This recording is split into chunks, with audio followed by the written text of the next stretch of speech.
Roblox is full of some very weird people, and in April of 2025 alone, we have seen over 14 different dramas, with some getting exposed and some flat out attacking other creators, and today we are here to cover everything. But before we dive deeper, make sure to subscribe with notifications on to help me reach 100,000 subscribers and to never miss an upload on my channel ever again. Now do keep in mind, this video is just a compilation of everybody that I exposed on the channel during this month, April of 2025. So if you have already seen some of the videos, don't feel bad to skip to what you haven't seen, but if you have seen everything and want to just support the channel, just leave this playing in the background or something because it really does help. But without further ado, let's start with Dandy's World Jake, who I would confront on April the 2nd. On February 4th of 2025, I would post a video titled Jake, Roblox's most disgusting and depraved YouTuber. In this video, I would expose Jake for numerous things, from sending disgusting videos to his young audience, to owning unspeakable drawings of people who are way too young. Jake is a self-admitted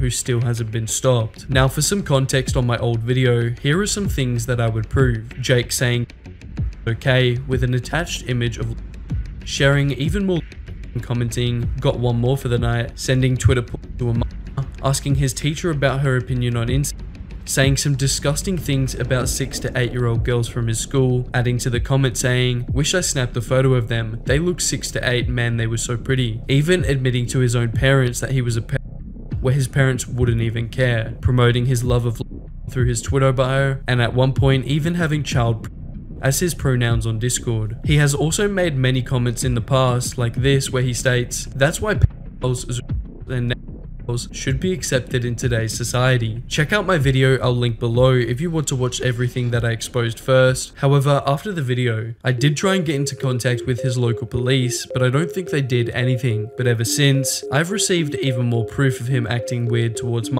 along with even confronting him myself. For context, everything I will be showing in the next couple of minutes is in a conversation between Jake, who is 19 right now, and a transgender 14-year-old, with the first screenshot showing Jake getting confronted about his new relationship, which I will be talking about later, with Jake saying, age of consent is 16 here, I'm taught that is okay. Police even said that to my face. I don't believe he went to the police, but even if it's legal, doesn't mean it's morally okay. There are some countries in Africa that have an age of consent of 12, but that doesn't mean it's acceptable just because it's legal. Jake even has the nerve to tell this person, I'm a weirdo, but not a monster yo, as if he isn't a literal self-admitted. And when confronted about the victims I exposed in the past, and if he still keeps in contact with them, he would state, sadly for me no, it put me into a depression because I bonded with them. I know sharing NSFW with them was wrong, but I miss it, showing that he still to this day has no remorse for his actions. Even admitted that he acted on his whatever that means, with him somehow making the conversation about something he has expressed in the past he thinks is fine, with him stating, I don't think your fault. Your first mistake is existing, adding to his belief stating, like my point is, you made actions lead to another action, it just happened to be in the wrong place at the wrong time type shit, alluding to the belief that all victims of deserved it, further proving how much of a monster this freak is. When asked if he still likes he would admit he is still a after all, but hasn't seen in a while. I guess this is an improvement if he is telling the truth here. However, later we will find out he likes lying a lot about him getting help for his. And when talking about the Rock situation, he would pretty much say that he isn't in the wrong because he quotes good intentions. And when asked about his weird obsession with his sister, that in the last video I mentioned he wanted her to him, he would state, I never have found her attractive in that way. I just liked girls and I chose my sister for a short time. And when confronted about if he would ask little girls to show their underwear to him, he would state, it has something to do with me being a then if I only had an underwear fetish, I would ask adult women. When I introduced context to the conversation, I would state that the person Jake was talking to was a 14-year-old trans man. This is important because he shows a level of transphobia when asking if the person in this conversation cut off their mummy milkers. Mind you, this was all sent to a 14-year-old. Not only is this topic of conversation inappropriate, but Jake is literally talking like this to a child, adding that if I wasn't caught, I would have kept going. Nobody he told me what I was doing was wrong, you know, which isn't true. Multiple people on multiple occasions told you that it was wrong, long before I even made a video. Adding to that with, I don't like it, but it's the right thing to call me out. I wish it was done a little better, like they could have just had a private talk with me before making a video. This frustrates the me how much he is lying. I can't tell whether he is just blatantly lying or is genuinely this delusional. On so many occasions, people I know like Bryce and Shinzu confronted you and told you that what you were doing was horrible months before you got exposed. However, that was most of the highlight from that conversation. But let's cut the talking because there is even more proof that I gathered against him. I would be invited to a Discord server that had Jake in it, to which I would find an NSFW meme sent by Jake, which might I add, this server was full of even sending his own self-made inappropriate Dandy's World fan art, even quoting himself when he said, "I'll abuse you when you can handle it." He would even share a bad dream where he had accidentally killed someone and forgot to call 911. And when he was getting confronted about the age he likes in relationships, he would state, "Toddlers too young," before going on to say, "Bro, they are a fetus. My preference is 12 to 16. And to prove this is real, this is literally a screenshot I took of that message, and in the bottom right shows the date I took it, which happened to be the 1st of April 2025. I would also be sent a screen recording that happened within the server, which showed Jake talking inappropriately about Roblox YouTuber Parlo in front of multiple mothers. Yeah, did you forget Pell was a as well? Don't forget that. No, trust me, I got better memory than you. That was as far as I found in the server against Jake. However, there is more proof being gathered behind the scenes, so I wouldn't be surprised if you guys find out even more. However, I added Jake just to see if he was willing to chat with me. Maybe I would be able to convince him to turn himself into the police. The conversation started with me asking about Earl, who I was told by Bryce was a 16-year-old that he was in a relationship with, to which Jake would admit to being with them, and when I mentioned it's illegal since it's almost a 4-year age gap, he would combat that with the excuse that it's okay because in Canada it's legal, which is true. Sadly, Canada being a country where they used to have an age of consent of 14, has a Romeo and Juliet law of a maximum 5-year age gap, which would allow a 15-year-old to be with a 10-year-old. It's disgusting, and just because it's legal doesn't mean it's morally okay. When I confronted him about his preference for younger girls, he would state that he does like them younger, and that what is important to him is the victim, not the age or gender. He would also admit for the 1000th time to being a pedophile. When I mentioned he shouldn't have a platform because he literally shouldn't, he would state, "Well, if you learn a little more about me, then you would know that I'm not that bad. You get information from other people, not the offender." To which I would state how he admitted it, with him asking me if that is a bad thing, to which I would drop, "Regardless of if you think you are not that bad, you shouldn't have a platform, let alone a kid's audience, when you are 19 and have an attraction towards children." The conversation started getting unproductive, so I decided to ask him to turn himself in. To which he would come up with an excuse stating, "I'm going to call the police to come to me instead for my own safety." But when I asked him why he is scared to go, he would state that it was for his safety since he thinks people are out to murder him. He would quickly exit the conversation after this, and not much came of it. He has constantly lied about getting professional help and talking to the police. In the server, he would also speak on that relationship with the 16-year-old that I mentioned earlier, with him talking about the breakup reading. Regarding my breakup with Earl, I cried again, but this time with regret of how I handled things. We apologize, but I should have done it first. I'm very sorry for calling it quits so early. I will need this time to think before I really get back to you. I don't deserve your love again, but yet you forgave. You're a good person after all. Proving that he can identify regret within this relationship, but somehow can't understand what he thinks and does is so wrong. Even with that convo with the 14-year-old trans person, he would state, "Unless they are 16 here, I can freak with Earl anytime." Jake is literally the type of person to move to the Philippines because the age of consent is 12. He also would talk about his return in the server, teasing a game that he was working on with some random person called Florida Man. He would even show an animation that he is working on for his main channel, planning to come back to YouTube. But the real question is, can Jake actually get help? Well, after multiple conversations with Jake, I can conclude that nothing will ever happen unless he is forced. Jake has lied about turning himself in on multiple occasions, lied about getting professional help, and has no remorse or initiative to get help for himself. All we can really do is try and contact YouTube to get him terminated off the platform, but regardless, I don't think anything will come out of this unless we can somehow get it through his head. In my last video exposing Jake, I would even interview a close friend of Jake's who at the time had some more horrible stuff to say about him. So how I became friends with Gabe. Anyways, so I first met him in grade 10.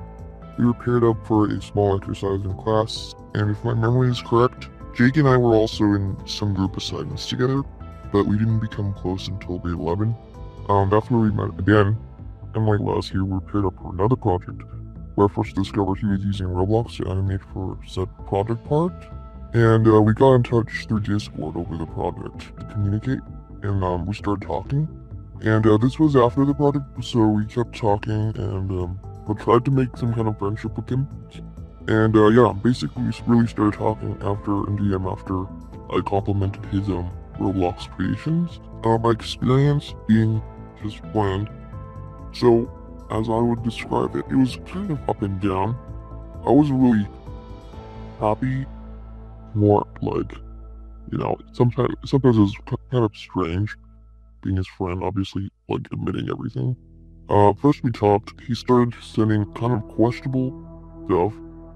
I think one of them, the first things he sent were, I think, ship art between characters that were kids or teens. I didn't think much of it, because, you know, I thought it was not that at first. I didn't know he was a self-identified until later, but, you know, I thought I could connect with him more because I also liked cartoons, and so we kept talking about that. Yeah, later down the line, he admitted these thoughts, which was, I think, probably a little bit early into the relationship, approaching the middle. At the same time, he'd stay late up at night to ask me kind of questionable stuff that also made me question my safety, my family's safety. Kind of bad. He didn't do anything, but he was just very odd for him to ask. Yeah, once I saw him, the proof from Bryce talking to Jake as the Dandy's World drama was heating up, he was quite egotistical and kind of arrogant, which I can also confirm that in our relationship he was quite like that. He was really judgy and blunt, which didn't really make me that happy during the relationship, but I didn't question it too much. I thought it was just how he was. He sent a lot of to me, and I know now to others as well, his friends. This included Fawn, children between teenagers, kids, even a baby, other type of like a lot of the shit he was sending was like morally bad, taboo. He even wrote fanfics of an assault on underage characters. There's this like one show I remember.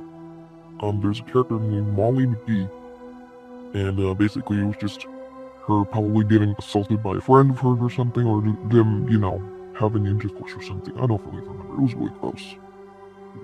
Yeah, he also made very renders of All-Stars, and even wrote fanfics about characters that are underage who are getting assaulted. He admits like a lot of his fantasies. One was which I think he'd like to look at dead bodies or think about them, autopsies, and instead got off to them. Other times he even saw these twin girls on a bus and admitted to me that he wanted to like touch them and stuff, really inappropriate things. I think one thing outside of all this fantasy was something he said in school, which was admitting to his, actually no, not admitting, but questioning his teacher about his thing just to get, you know, gratification from asking. So he asked something like the teacher's opinions on instinct and really morally questionable things that made her contact the counseling suite, and so I had to get called down there after he did because he'd made all those things, and the teacher was concerned about his safety and his like mindset and stuff. The most like important thing I want is to justice to be served. obviously. And I knew from the start, Jake probably wouldn't change at all, even if I had consoled him once, saying, oh, you're gonna go down the wrong path. If you continue, you know, you get in trouble. And I was kind of right. I checked on him a while later just because I was curious, and yeah, this is how this whole thing escalated into the Dandy's host. Yeah, if you like have the VC recording of Bryce and Cyber questioning him, you can clearly see he gets a lot of gratification from things he's done. He's not really sorry for it, yet he admits he doesn't want to change, even if he was caught. And nothing's really stopping him psychologically, I think, in my opinion. The only things that are stopping him are like physical, which are the police, his fans, and not sure about therapy, but he says he's getting a therapist, so. This all starts with a Roblox DaHood YouTuber named Landon V2. He has just over 100,000 subscribers and is known for exposing predators and keeping the DaHood community safe. November 9th of 2024, Landon would upload a video titled "Exposing DaHood's Creepiest Predator." The video was talking about Soul and would start with Landon going over the many disgusting things that Soul had done. I've discovered one of the worst predators I've ever encountered on DaHood. He goes by the name Soul, a known predator who is extremely dangerous and currently active on DaHood and Roblox. Soul is not shy from doing horrible things, from meeting up with girls in real life to assaulting them multiple times. He's a known and proud racist, even admitting that he hates black people. He sent multiple videos of him to. He's a liar, a manipulator, and a cheater, and he feels like he has nothing to lose. Now keep in mind, this is just the tip of the iceberg and gets a lot worse from here on out. Landon would then get into contact with Soul and his underage girlfriend to speak on them why they do these horrible things, like luring money from DaHood to take advantage of them and siphon them for Robux. How long have you guys been dating? For like a year now. Okay, so wait, how old are you again?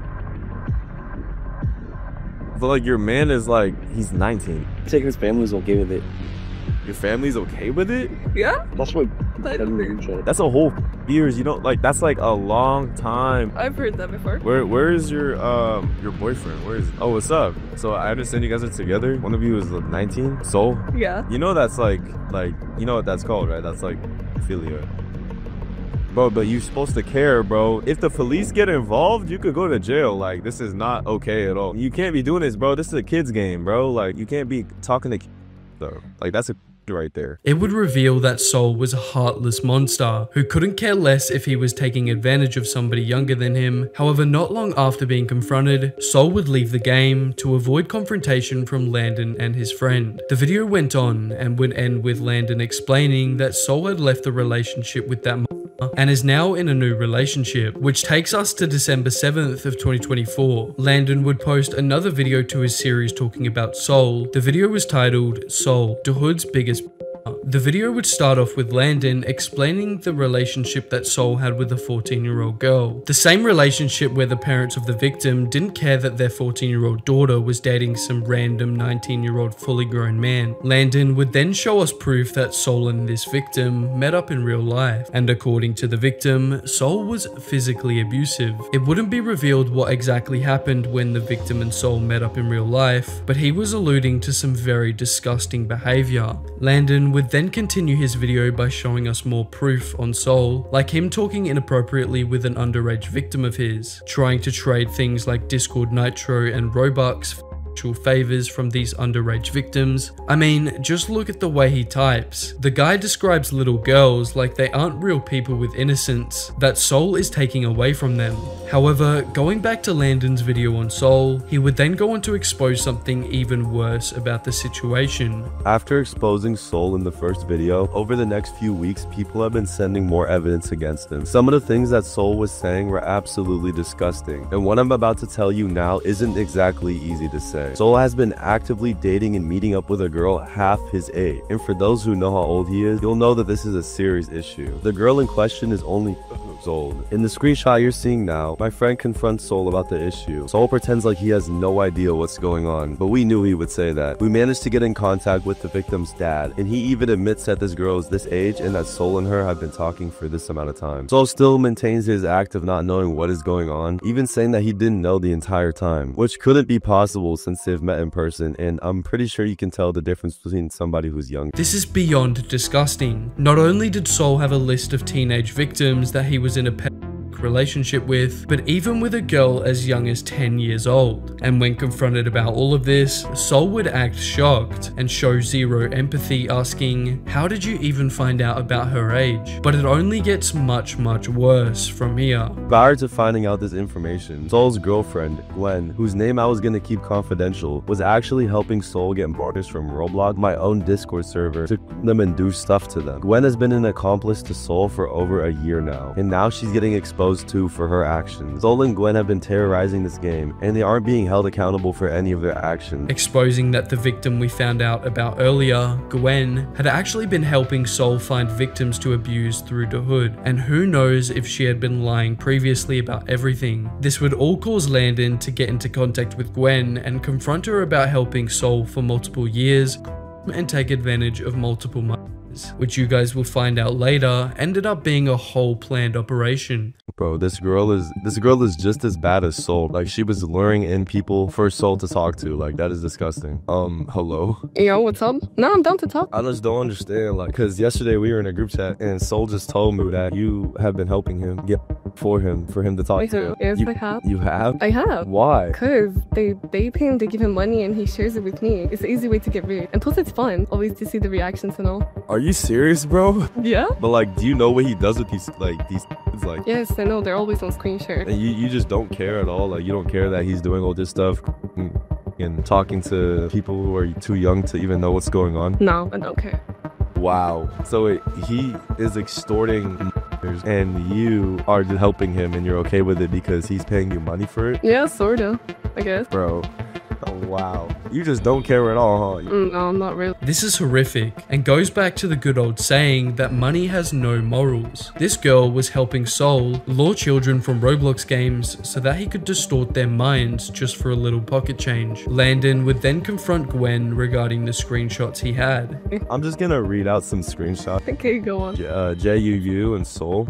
He says, why not? Isn't she your girlfriend for a reason? Soul says, MF, she's I don't care about her. He said, then why are you with her? Soul says, she gives me stuff. She gives me pics. Oh, was he talking about me? Yeah, he was. Yeah, so we were on call and I told him to say that. It's just a way to work with girls, I guess, and manipulate them, so yeah. Okay, here's another screenshot. The girl that Soul's currently dating is half his age. You know that, right? He's half his age. Yeah, we're talking about, right? And you just don't care about that? You just think that's normal? She already gave me 4,500 Robux just not to talk to him, which has not really been happening, but like, yeah, I just don't care. Your message at 442 at I'll touch you. Did you say this? What? I can show you if you want. Okay, show me. Okay, that was just a harmless joke. Let's be real. A harmless joke. Yeah, I didn't do anything to her, actually. Okay, but that is a literal girl that you're saying that to. True. You don't think that you should be more, like, respectful and kind to somebody who's so young? I mean, it's her fault for getting into... She didn't give a single about anything. She helped Soul ruin the minds of multiple kids and was willing to help Soul take advantage of girls as young as 10 just for a little bit of Robux. She was getting used by Soul and still didn't care about what she was doing. But when Gwen found out Landon was secretly recording and was going to expose her, she would instantly backtrack and would beg him not to post the video. She would even try to bait Landon as an attempt to stop him from posting everything, which is a common manipulation tactic that is often used by predators. However, towards the end of the video, Landon would show us some even more disturbing screenshots of Soul's chat logs, like the time he was asking to see baby pictures of a victim he was talking to which the victim would reply, yeah, why? To which Soul replied, I want to see, lol, going on to say that he wants to do extremely inappropriate things to the picture. He also went on to describe in disgusting detail on why he does what he does, adding to his explanation with, better, they can't do anything, with him describing yet again in more detail what he thinks about babies, proving how disgusting his thought process is and the lack of empathy and morals he has within himself. And honestly, after seeing all of these screenshots, this has to be the most horrific and heartless I have ever seen come out of Roblox, let alone the Hood community. And if you are wondering what Soul looks like, here is some pictures of this disgusting pedophile. There's confirmed photos of Soul's face, which with his actual permission, he's allowed me to share them. So Soul, if you're watching this, these are your words, not mine. This takes us to the 2nd of February 2025. Landon would post yet another video on the situation, with this one titled, "The End of Soul, Hood's Worst Predator."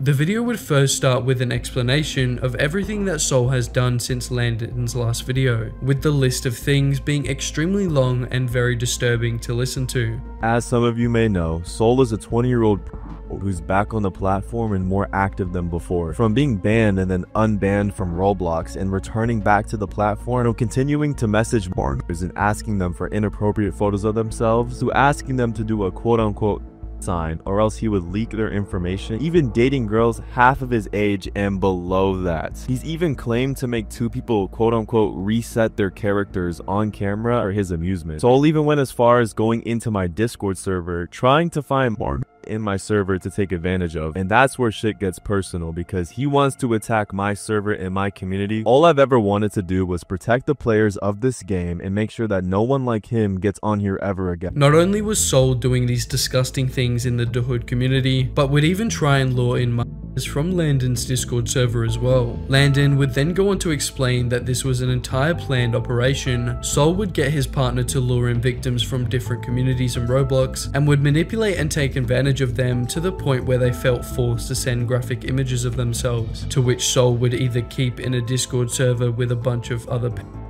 or sell them on for some free Robux. Soul collects these images and files that are sent to him from these girls and compiles them in his own hidden Discord server. This server consists of multiple people that he is friends with, including his romantic partner Vevzi, who is a guy. He is also a straight predator as well. He helps Soul get and does stuff to them in a group chat. Gwen is in there, which is his ex-girlfriend, who also was part of the getting of, and several other people who partake in these actions and want to see more stuff from Soul. Soul supporters all gather in a server called Remorse. This is the server that Soul and Vevzi use to gather images of the girls that they torture. Now, what I've learned from this server is very minimal, but what I can tell you guys is that it consists of over hundreds, if not almost 1,000 different photos of girls on the hood. Just imagine how disgusting that could be. Your little brother or your little sister could have been one of these people. These photos range from to call photos to all kinds of horrifying things that they make these girls do. And it doesn't stop there. Landon would then show us even more graphic images that came directly from this server that Soul had been running. Soul literally threatens to R-word a girl in front of her boyfriend and then tells the boyfriend that he could watch it happen. Obviously, this didn't actually happen, but this just goes to show that this guy will not hesitate to say some of the most atrocious things and actually try and follow through on them. Without a shadow of a doubt, Soul is the worst Roblox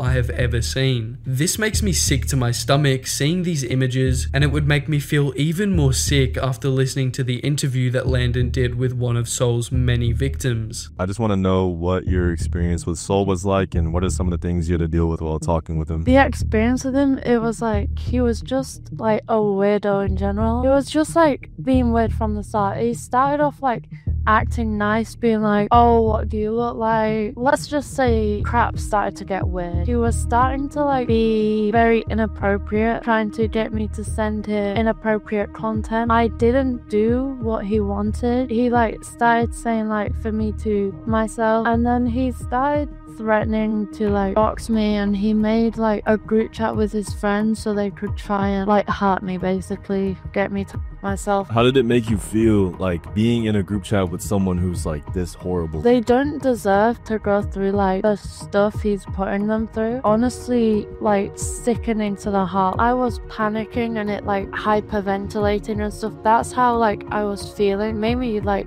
scared. If there was anything you could say to Soul or Vevzi or any of the people who were involved in the group chat, what would you say to them now? That they are honestly twisted in the head and that he genuinely needs help. If not help, that makes me disgusted to hear the pain in her voice. You can tell how she is traumatized from dealing with Soul, and the sad reality of all of this is that he is still out there today doing these disgusting things and taking advantage of innocent children. And I please urge you that if you know anything anything about Soul that could help him get arrested, please DM me on Discord. He is from Switzerland, I believe, so if you are from there and happen to recognize his face, please let me know, because he can't be getting away with this level of depravity any longer. Also, I will be linking below all of Landon's videos that I used for research for this video, so watch them after this if you want a more in-depth explanation of everything that happened. This is honestly disgusting and just shows you how low some of these Roblox will go to fulfill their sick desires. And after talking with members of Landon's Discord server, I can conclude that he likes the attention he got from being exposed, so we need to stop him before he gets away with it forever. He needs to be gone, and whether that's prison or not, it needs to happen. Soul has had multiple people who have actually themselves, and he has these photos in his server and in his Discord chat. He also has a really disturbing fetish where he's asked people for photos of themselves and even pinged his remorse server asking for people to send photos for 3,000 Robux. He even specifies that he wants them to be a specific age, and I'm pretty sure you guys can tell what age that is. Soul has also a very disturbing obsession with his own family, where he's admitted to having a history of relationships with his own sister, who, keep in mind, is a lot than him and doesn't really have a choice in the matter. Soul has talked about this multiple times with different people, and he seems really upset about his own actions. Soul also shows signs of being a satanic person and talking about his own family members constantly. This would all start with Roblox drama YouTuber Parlo. On the 6th of March 2024, he would upload a video titled Roblox YouTuber PGHL Films Exposed, in which he detailed a series of alarming accusations levied against the popular creator. Now, to summarize the lengthy post, in which I will go over entirely later on, essentially he's being accused of making NSFW jokes when he was a legal adult with other minors present in the server, allegedly leaking his detractors and haters' actual real names and addresses, allegedly being really creepy to a minor regarding an image the minor had as their profile picture being of them in a bathing suit, and also them allegedly posting animal death shock content as a quote-unquote joke in a server which minors were exposed to. The allegations were, to put it lightly, completely disgusting. If they were true, he was not just a weirdo, but potentially a terrible human being. But how much evidence was there to back up these serious claims? Now, Bo attests how PGHL Films had essentially suddenly removed all messages in his server, so at the time she was making the post, she didn't really have any proof to go off of. So in the earliest stages of this information being publicly released, a lot of people in the replies were understandably cynical and hesitant to believe her side of the story at first. However, eventually other users seemed to start coming out the woodworks to attest to the validity of her public statement. A lot of the so-called proof, which is currently shown as well, is pretty disjointed and jumbled up, so bear with me as we basically summarize the situation and basically gloss over the screenshots. While the evidence was minimal and disjointed, the amount of users attesting to his wrongdoing was definitely suspicious. However, what evidence was available, and did it prove any of the terrifying accusations levied against him true or false? So one user named Ocean shows a screenshot of what they claim to be allegedly PGHL Films, claiming he is quote-unquote racist to Koreans, with another person stating in the quote tweets, "Adding on to this, I'd like to mention that one time when I was in a Piggy server of his, he referred to Asian people, including himself, having quote-unquote coin slot eyes in chat," which I thought was weird. Along with accusations of racism entering the room, there was even more scary claims being made, and the evidence was beginning to pile up, and at some point, he would have to respond. The thread that Ocean has continues with some actually really disturbing stuff, including a screenshot of who they claim to be allegedly PGHL Films, posting YouTube videos such as Dead Cat Rotting Time-Lapse, or Husky Kills Poodle Animal Fight video, or Deer Gets Hit by Truck and Explodes video.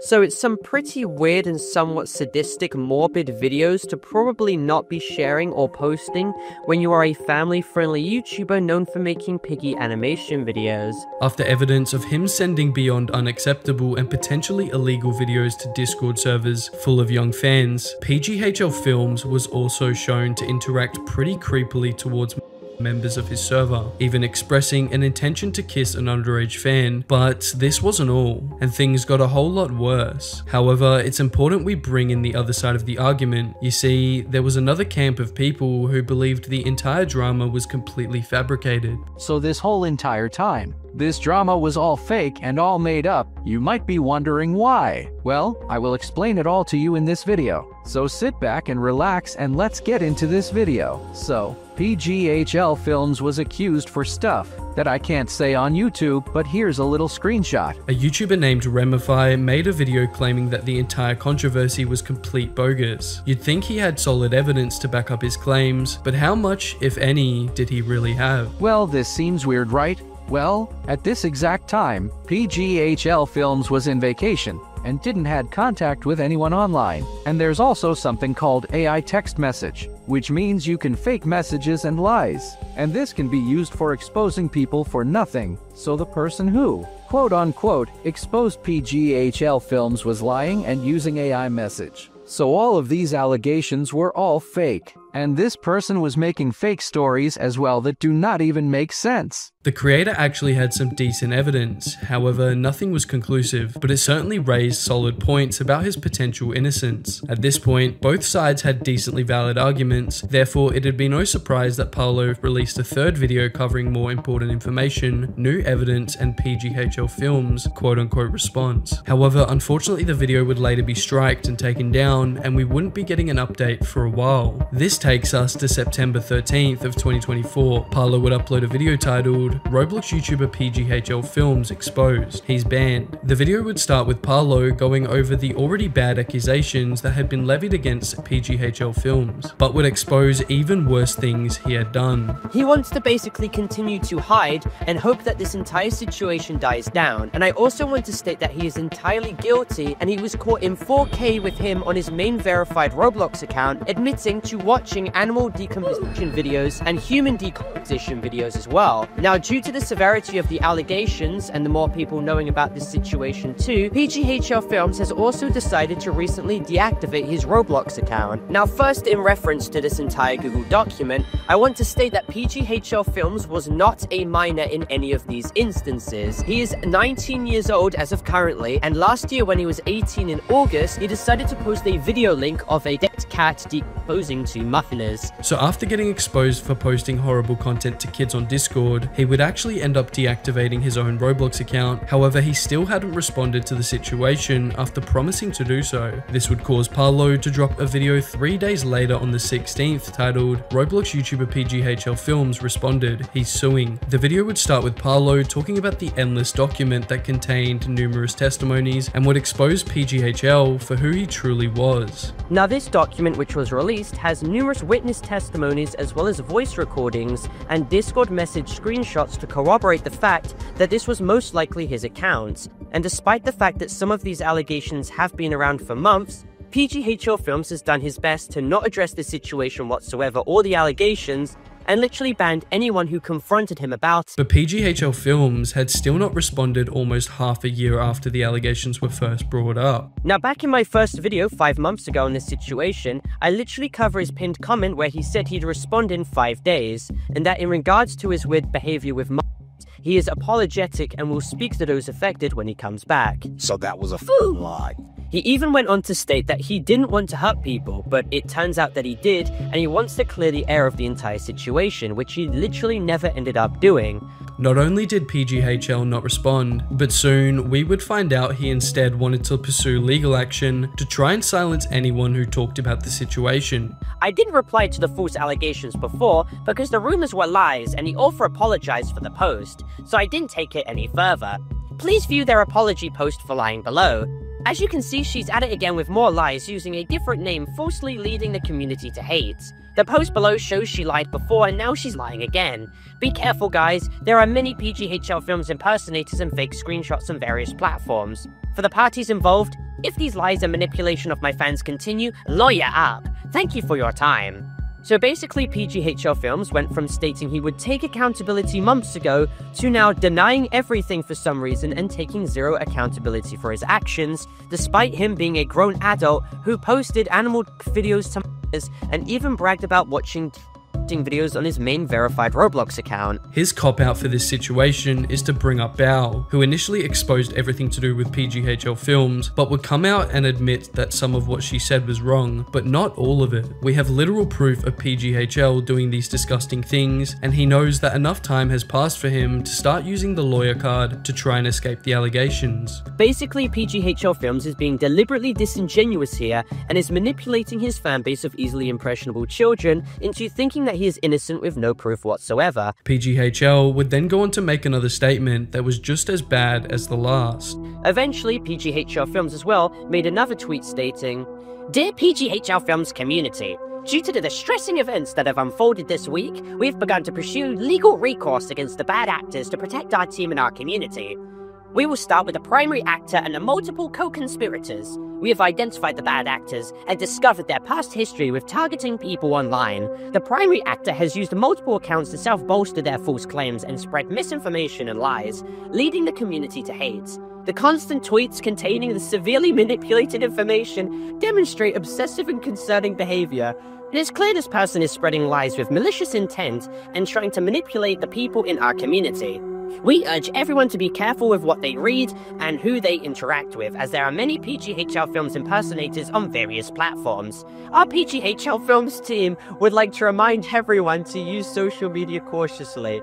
Thank you to all our supporters, we really appreciate it." It is obvious that this statement was generated by AI and was completely disingenuous in an attempt to try and gaslight his audience into thinking he is innocent. Now, allegedly, there is even more victims and more undeniable proof against PGHL Films that Paolo is yet to release. I'm sure if this video gets enough attention, it might spark Paolo to talk about the stuff he has yet to release, but keep an eye out on his channel in case he drops another PGHL Films video, because that one will be huge. And with what I've heard, it contains actual victims and more inappropriate behavior. Even I would make a video on the situation on May 30th of 2024. However, 90% of my comments were calling him innocent, with it being one of my most disliked videos on my channel to date. However, with a vague statement and not taking accountability, all of his children fans, just like with Podema, have forgave him and have been preaching his innocence ever since, with PGHL Films being the biggest and most successful he has ever been. I think the problem comes with the audience. Just like Podema, PGHL Films thinks that the audience is full of children, which it is, but he thinks they are all stupid and dumb and won't ever listen to the truth. And sadly, they don't listen. But what can we really do except spread awareness? This all starts with a user named Deceit, a 22-year-old gooner who used to be an admin for baddies before he got exposed. The first screenshot shows a conversation with a minor, showing Deceit confronting the minor about having a problem with adults being in relationships with minors. The second screenshot shows Deceit admitting to this minor that it wasn't the first he talked to, with him feeling guilty for it in the chat logs. This is another screenshot of this gooner admitting that he can't be with this particular minor because of their age, also indicating in the same chat log that even if they were the same age, he was already talking to a different person. Mind you, Deceit was directly connected to a Discord that was full of minors at the time that he had admin roles in. The next victim was a 17-year-old girl. We see Deceit talking to this minor and trying to intimidate them as some sort of manipulation tactic to get what he wanted. Here are some in-game messages in Roblox from Deceit, where Deceit would try and say that they wanted them to lie about their age because Deceit knew they were a minor and didn't want to get exposed. The document that all this proof came from, that was made to expose Deceit, also would expose him for allegedly trying to get this minor to lie about their age because Deceit knew the victim was underage and would continue to take advantage of them after getting them to lie about their age for him. He would also get the underage girl to ERP with him on Roblox. There are many images proving that this happened. These screenshots are blurred for obvious reasons, but keep in mind, Deceit made this underage person change into a more childlike avatar during the ERP to fulfill his sick gooning desires. The next screenshot would show Deceit talking inappropriately with the minor in game chat. The messages would continue with this gooner saying, "I want you thinking about all my inches." And let me remind you, Deceit was 22 at the time talking to this underage victim. Him continuing to show his goonish behavior, borderline harassing this person in private Roblox messages. He would even give the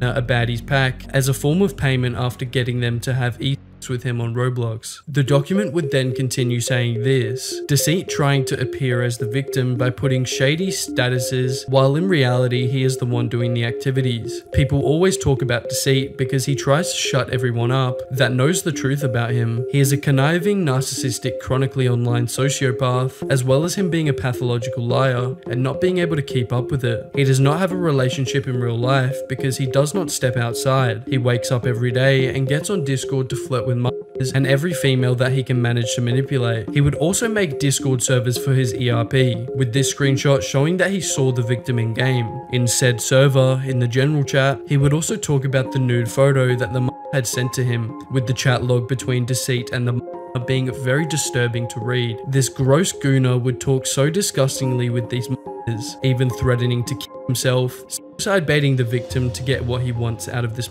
with the chat logs exposing Deceit for role-playing sexual scenarios with the For context, this screenshot he is talking about a describing his feelings towards her with, "I'm practically obsessed with you and you make me feel so weak at times, like the good weak, like I relax so easily and lower my guard." Look, I'm so sorry you guys have to hear, and don't get me wrong, I'm cringing while saying this out loud, but this is what he acted like towards these This guy is a D1 Diddy Gooner, mentioning to a freshly 18-year-old girl that he wishes he messaged her 2 to 3 years ago when she would have been 15 to 16 years old. One of the he talked to was named Kitten. He would also talk sexually to Kitten, although she was underage, even suicide baiting her like he did with another victim. Good girl, if you love me with all your heart, you will call first in 5 seconds, then proceeds to count down to when he will take advantage of this call. This gooner god cannot help himself, genuinely. Even getting mad at the victim for not having eaten with him on command. You guys can't make this shit up, bro.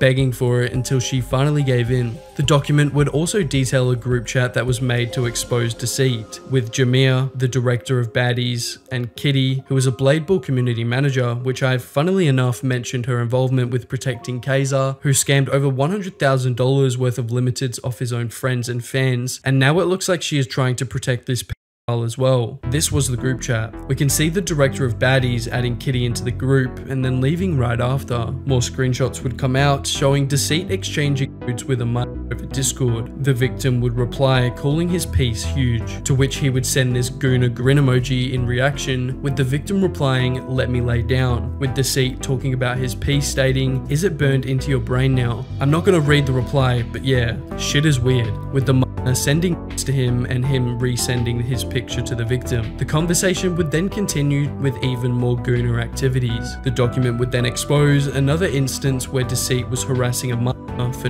while she was literally dealing with a hurricane, with the first screenshot showing him talking about jelking it to said mother while she was, again, literally in the middle of a hurricane. This Deceit won't let anything get in front of the goon, not even a hurricane. Yeah, the conversation just continues with exactly what you think, with Deceit going on to say, "I'm it's 2 AM little boy." And when the victim refused, because keep in mind, not only are they underage, but they are literally in the middle of a hurricane, Deceit would get angry and state, "I will make you cut again," which just shows you how manipulative this gooner is. Stating to the victim, "I'm serious, you're being disobedient," even calling her a good girl. And he wouldn't just stop there. He kept up this goonish conversation, begging this to send him pictures of herself. He just keeps begging for the goon, even asking the victim to carve his name into their body. After endless harassment, the victim finally gave in. While mid-hurricane, she fell victim to his manipulative ways. The document would finish stating that Deceit apparently debunked everything in his own document. However, the document is unavailable right now and nobody has seen it. But I don't think Deceit can disprove the boatload of proof that is against him, in my personal opinion. However, before we continue, big shout out to Jimbo for the information I used in this video. Go subscribe to him for other Roblox content, or if you just want to support. Fortunately, he isn't an admin for baddies anymore, thank God, but it still begs the question of his involvement with Kaiser and Kitty, but more importantly, their involvement with him. If you don't already know, I made 2 videos on Kitty and Kaiser and their friend group, and have exposed Kaiser for scamming, Kitty for helping him, and even their involvement with each other. From a TikToker who scammed over $90,000 worth of limited items from his friends and fans, to his friends who have not only covered up for him, but are involved in some really bad stuff. In today's video, we look at Roblox's heartless group of scammers, and how they are getting away with it. On the 30th of January 2025, I would upload a video to my channel titled Exposing Roblox's Worst TikTok Scammer, where I would expose Kaiser's lengthy history with scamming. However, since posting the video, I've been contacted by countless people with evidence on Kaiser, as well as his associates Kitty and Funzy. This takes us to Nick Extras, otherwise known as Glimph, and used to be friends with the person we are exposing today. She is a YouTuber with over 50,000 subscribers and has finally came out and exposed SD Animator, which brings us to the 7th of April 2025. Nick Extras would upload a video to their channel titled Breaking My Silence and claiming to expose SD Animator. The video would start with detailing how exactly they would get into contact with each other in the first place. But the situation has deteriorated to a point where I can no longer remain silent or ignore it. I searched YouTube to see if anyone had previously exposed you, but unfortunately, I found nothing. The reason for this will become clear if you watch this video until the end. Allow me to share my story. Back in 2019, I was an avid fan of SD Animator, to the extent that my 14-year-old self aspired to be featured in one of his animations, like what usually kids want. So I reached out to him, and eventually we became close friends. He gave me permission to re-upload his animations with subtitles in it, so his audience are able to understand what the story is about. Because of this, it significantly boosted my channel subscriber count. However, we would soon find out what exactly was wrong with this relationship and the many victims of SD Animator. However, the situation took a turn for the worse. In 2020, I made a Discord community for his channel, facilitating communication among his fans and so that he can pick casts for his animations easily. That year, let's say it did well. It did pretty well. In 2021, at the age of 16, this was where things went badly, and I wasn't aware of it. He started sharing private videos featuring his Roblox characters in various scenarios. Let's say 18+ kind of content or a video. I admit that I found this intriguing at the time. That I recognize now that my lack of proper education contributed to misunderstanding of the situation. One time, he sent me a private video featuring my character, which is the Fireboy, as some of you may know, and his character in a compromising context. You already know what this is. SD Animator had been allegedly sending NSFW animations to this victim, inappropriate 18+ Roblox content that he shouldn't have been sending to this person, let alone making. However, in 2024, I decided to rebrand my channel from Glimph to Nick Extras, which you know now. I was fully aware of my past and the trauma associated with the name Glimph, so that I wanted to start fresh and new. I told SD that I had rebranded my channel and was looking to explore new content ideas.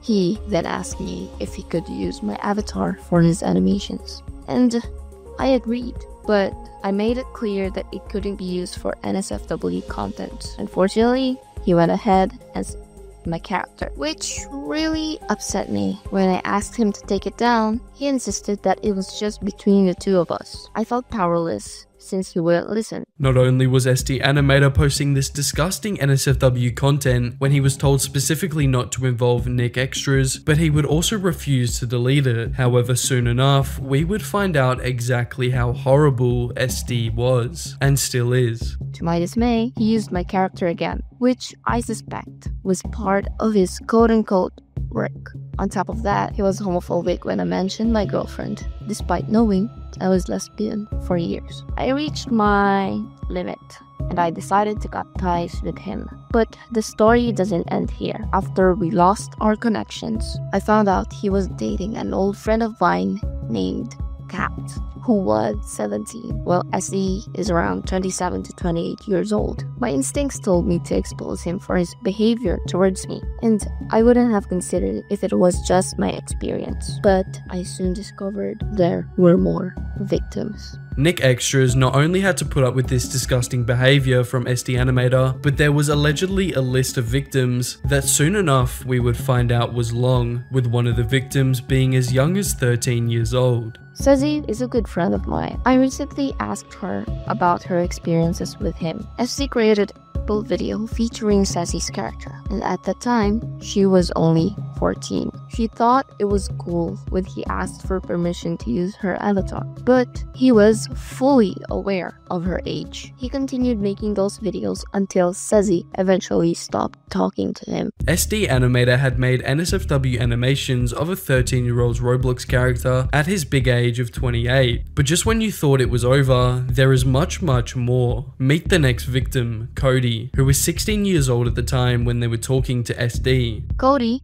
is another good friend of mine, and I was shocked to find out she was a victim too. In 2023, things took a turn that I'm struggling to describe. The situation was somewhat similar to Ceci's, as he asked for permission and Cody agreed. They had a lengthy conversation, and at the time, Cody was okay with it. She actually ended up liking the works. But Cody now realized what she had done. Yes, Cody made a poor choice, as he was fully aware that Cody was a minor.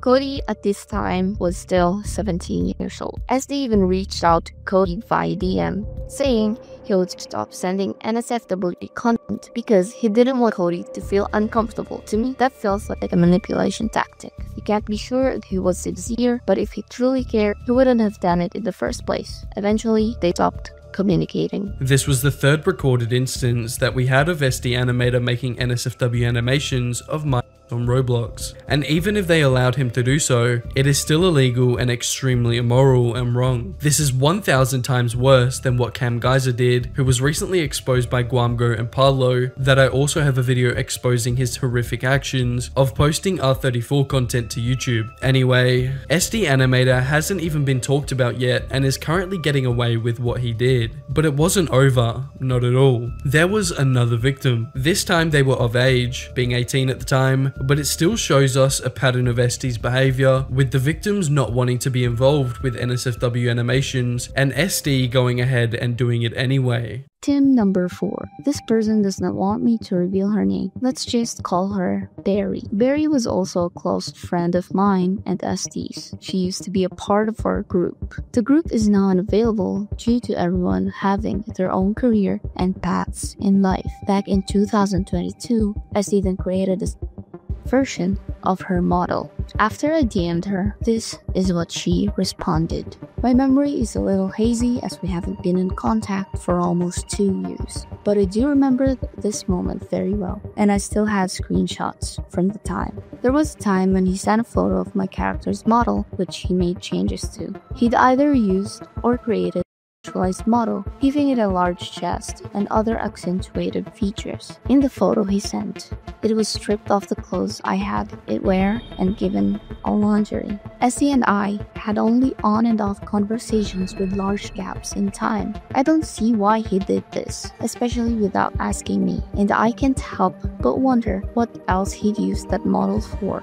At the time, I didn't care as much and went on with my day, but looking back at the whole thing, it was extremely inappropriate, especially since he sent me the photo a month after I turned 18, when we've known each other for years. I haven't been engaged in his community for a long time, but when I was younger, it had been so much fun being included in animations. I didn't even think about the position it put him in, and the fact that more people had to deal with this behavior is disgusting. We had a short conversation after this, and after finding out that there were more victims, she said, "I'm just concerned for the other victims as well. It's likely they're younger," which in fact is true.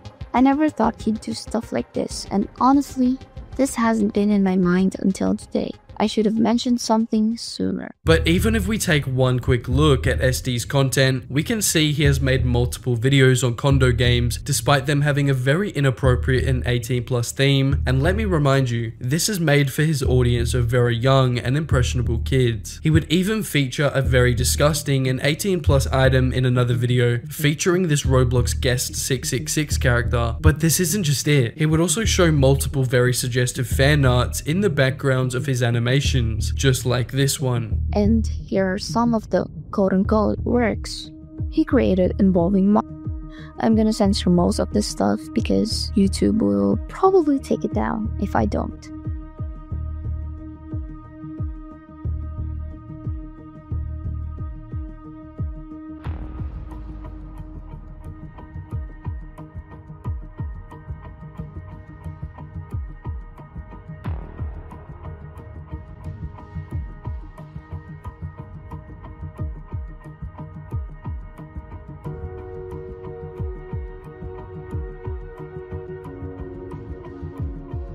The guy is a gooning demon, with over 30 instances of him making NSFW animations or art with characters that were far too young, and a list of victims that were testifying against him. It wouldn't be long before we started to question if SD would ever respond and take any accountability for his actions. This takes us to Nick Extra's part 2, exposing SD Animator. It was titled, "He Responded," but was this response even sincere, and would it even pass for the disgusting things that SD Animator had done? SD responded by saying that, "I finished watching too. That was amazing. Okay, thank you for the compliment on my videos. Yes." And then someone asked, "So what's your response to next video?" SD replied, "If you fight back, a backstabber. That just means you took their attention. I do nothing and continue my path." So basically, he's avoiding the allegations. And unsurprisingly to anybody who has watched my channel, you can probably guess where this is going. SD Animator has stated that he will go down the route of ignoring everything, which is the exact same thing that PGHL Films did, Podema did, and even Cam Geyser, ignoring the allegations and giving a terrible response in order to get away with their actions and still make money off the platform, getting away with everything because they aren't properly held accountable. Which reminds me, please spread awareness to this video, message anyone you know that could bring light to this situation, because I was genuinely so surprised because of how bad all of this is and the fact that nobody has talked about it yet. SD and his girlfriend would eventually respond with a statement in a Google document. However, to nobody's surprise, it was very insincere and was written by his girlfriend, so SD didn't even take accountability directly or respond to anything himself. He just got his girlfriend, who was already defending him behind the scenes before all of this got exposed, to try and cover everything up for him so he could do the same thing as all these other horrific Roblox animators do. Also, the girlfriend tried to take down the initial exposed video, however failed to do so, claiming that you can't get exposed because you didn't get permission to speak about it. Like, how dumb can you honestly be to say that? It just tells us everything me and the viewers need to know about you and your disgusting boyfriend. Another victim would come out yesterday and make a video about the situation and their personal experience with all of this. So go check that out after this to stay up to date. This is a developing story, so I'll update you guys the more that is exposed and the horrible responses of SD Animator and his girlfriend, if they even talk about this again. I would also get a statement directly from Nick Extras about what she went through and witnessed from SD Animator. She would say this. Okay, I'm gonna start. So, how did this personally affected me and how I genuinely feel about this? Honestly, this affected me so much mentally. I just can't believe I used to vibe with him while he was doing those nasty work, you know? I do know that he was making an adult content at that time, but I was unaware that it was this bad. Growing up now that I'm 20, it just sucks, you know? While doing my investigations, finding out about more victims, and it turns out they were your friend the whole time, it's just super depressing. What I feel about this is just pure disgust towards him. I feel sad, angry, disgust. There are so many emotions in me right now that I can't even describe. Yeah, that's all I can say so far. Bye. This situation is considering that nobody has talked about it and the amount of victims there is and the lack of proper accountability from SD, it's bad. Please, like I said before, spread awareness to this video, comment for engagement and help bring attention to this video. Share it to other YouTubers, share it to your friends. SD Animator needs to be stopped. So this would all start with Landon V2, who would make a video on his friend trying to expose him for getting with a However, this was false. The false allegations were made on a YouTuber called Snunt. Snunt is another hood YouTuber and would expose Landon for who he truly is, which takes us to Snunt's video. On April 12th of 2025, he would post a video to his channel titled Exposing and Ending These Roblox YouTubers' Careers. The video was about Six, a YouTuber with over 47,000 subscribers, and Landon V2, who I introduced earlier. The expose would start off with Snunt addressing the false allegations allegations that Landon V2 made about him, as well as exposing another creator named Six. So this morning I woke up to false allegations. Landon was spreading false allegations about me, and Six unfriended me and just deleted all her DMs with me. So now I'm gonna spill some tea. So in this video, I'll be defending myself against false allegations, showing Landon's behavior and the fact that the YouTuber Six eats awkward raps while having a boyfriend and also flirting with other men. We even interviewed awkward raps about the entire situation, and you don't want to miss it. Snunt would then go on to explain how all of this started, with Landon trying to initially call out Snunt for talking to a 16-year-old, but apparently that wasn't true. But not just that, Landon was allegedly the one talking to a mama. Okay, so let's go over Landon being a liar and his reactions. I woke up seeing this message in Six's Discord server, and my immediate reaction is what? Because I don't talk to no kiddies, bro. He said this with no proof and no names, and at first I thought he was trolling until he admitted to talking to Chloe, a 16-year-old girl. What the fuck are you talking about? The only Chloe he could be referring to is this girl right here, and I'll let her speak for herself. Chloe, right quick, how old are you? Oh. How old are you? Oh. 17. Okay, you're 17 years old. Have me and you ever seriously flirted? No, this is a joke. So not only are you lying about her age because she's 17, currently I'm 19 for reference, I turned 19 4 days ago, but me and her never talked, and even if I did, I was 18 when I met her. So it would have been an 18-year-old flirting with a 17-year-old. So even if we gave Landon V2 the benefit of the doubt here, the age gap is barely even 2 years, which is completely fine and legal. But that wasn't the whole problem. Landon V2 was trying to slander Snunt as some kind of Then he shows screenshots of me flirting with a grown man. I'm trailing with a grown-ass man. I told 7K2 to bust that nut for me. This is what he looks like. Why are you including troll screenshots while calling me a but they still call me a I now have multiple instances of you being a fucking weirdo because Landon has a sense of humor where he thinks gay is funny. On multiple instances have you shown us big booty men and male twerking videos and male genitalia, not only just to your friends but to actual children. And guys, Landon really thinks he's slick because when he went back into our group chat to take all of these out of context screenshots, he went back and deleted all the gay shit he was sending to the group chat. Unfortunately for him though, I have a clip of him doing this shit in VC. Landon V2 was trying to slander Snunt as a but little did anybody really know that Landon V2 was the person acting like one, allegedly sending NSFW content to children and showing explicit content in a VC full of every single person you see in this voice chat except Landon is under 18. Unique right here, who's Navon, he's the youngest. He's 14 years old. Landon thought it would be funny to flash a on his screen. You also thought it would be funny to show two gay men kissing each other while being and saying that it was too. Yo, this is you and Jay. Ew.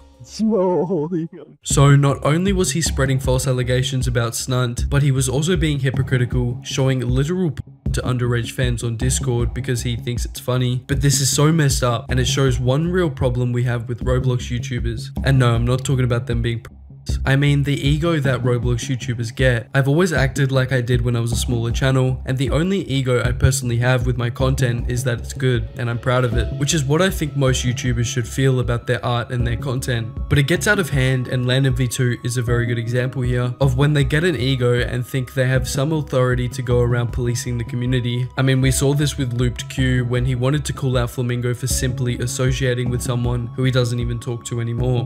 Where these Roblox YouTubers will cop an ego, hear one thing about someone and then make an entire video. You should never even call someone an alleged unless there is already proof of, say, him talking to someone actually in a chat and then you proving that the person he was talking to was a So Landon, not only did you lie about me talking to a girl who I never talked to in that way, but we also have multiple instances of you showing sending them explicit gay imagery of men kissing, men twerking, men doing whatever. You, as a grown man, you're showing other little boys, grown men being explicit. Don't you ever in your life try to call me a the irony of you catching on your YouTube channel, but making sex jokes and showing cameras are off. It's just so ironic to me, bro. And yeah, Snunt makes a good point, and you can't be calling out in Roblox and then showing to my on Discord. And for anyone that wants to say it was a one-off or a mistake, Snunt has proof of this happening on several occasions. But not just that, Landon V2 is a fully grown man and is aware of what he should and shouldn't do, considering he literally calls out disgusting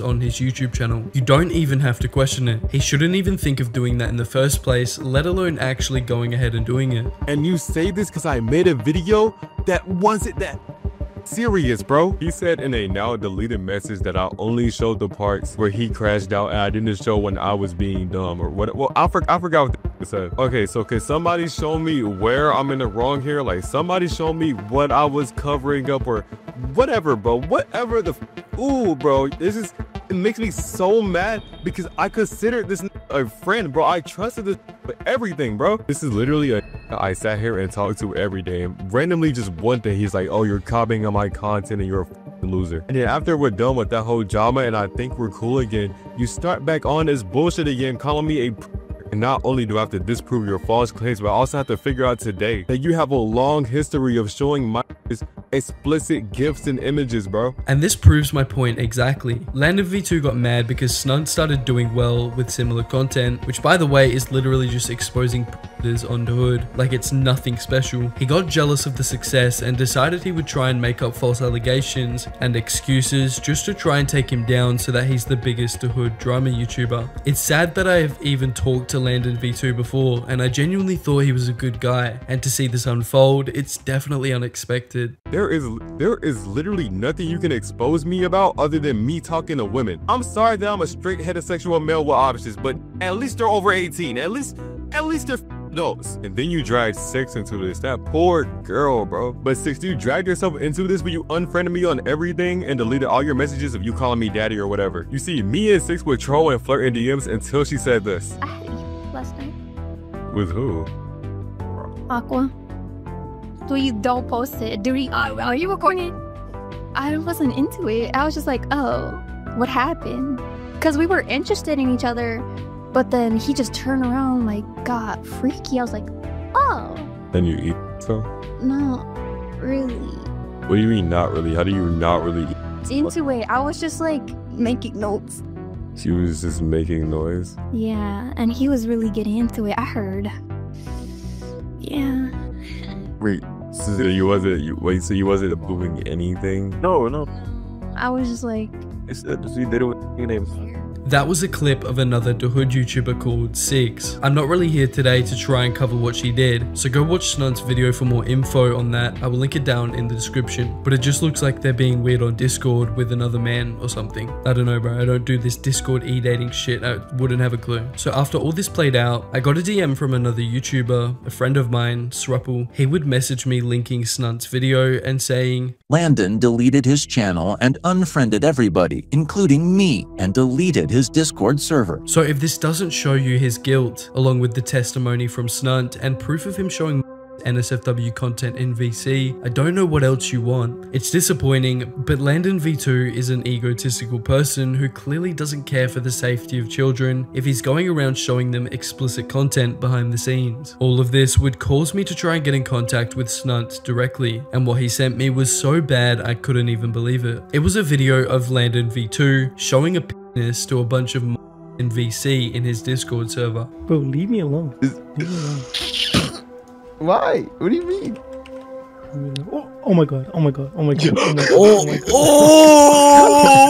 god. Shortly after being sent that, Landon V2 would give an official response in Snunt's Discord that would say this. Yo guys, I want to apologize for everything that's happened. I made a mistake, accidentally said the wrong age of a girl Snunt was talking to. I apologize for using my platform to lie and defame Snunt. I knowingly hid and spread false information because I was upset. Snunt isn't a and again, I apologize for what I did. He's a chill guy and didn't deserve that. I also apologize for everything I did regarding the VC situation here. I'm going to be leaving Discord and YouTube for a long time, so this is a goodbye. Yeah, I'm not too sure why he sounded excited to leave, but there you go. Landon V2's official response and admission to everything that happened. Oh, and just to prove that this was him, here is a proof of the account, and then me in a group chat with Landon V2 showing him editing a video that he posted, and then his account with the same image. image. After he apologized in Snunt's Discord, Snunt would still have to defend himself, as Landon wasn't really straightforward with the allegations and what was wrong and what was right. Claiming that the age was wrong but they still talked, Snunt would have to still stick up for himself, stating under the apology, "Wasn't talking to her either, gang. She's a friend and we don't flirt. Wasn't an accident either, but good enough." I'm not even going to bother and talk about if the apology was insincere or not, but we can see the admission and him leaving YouTube and Discord, and that's all that matters, to be honest. This is certainly shocking. Landon V2 getting exposed was not on my bucket list for things to happen in 2025, but it just shows you that all bad things will eventually come to light, and also shows you what happens when you go around making false allegations on people, and how it backstabbed Landon V2 and is now going to ruin his YouTube career forever.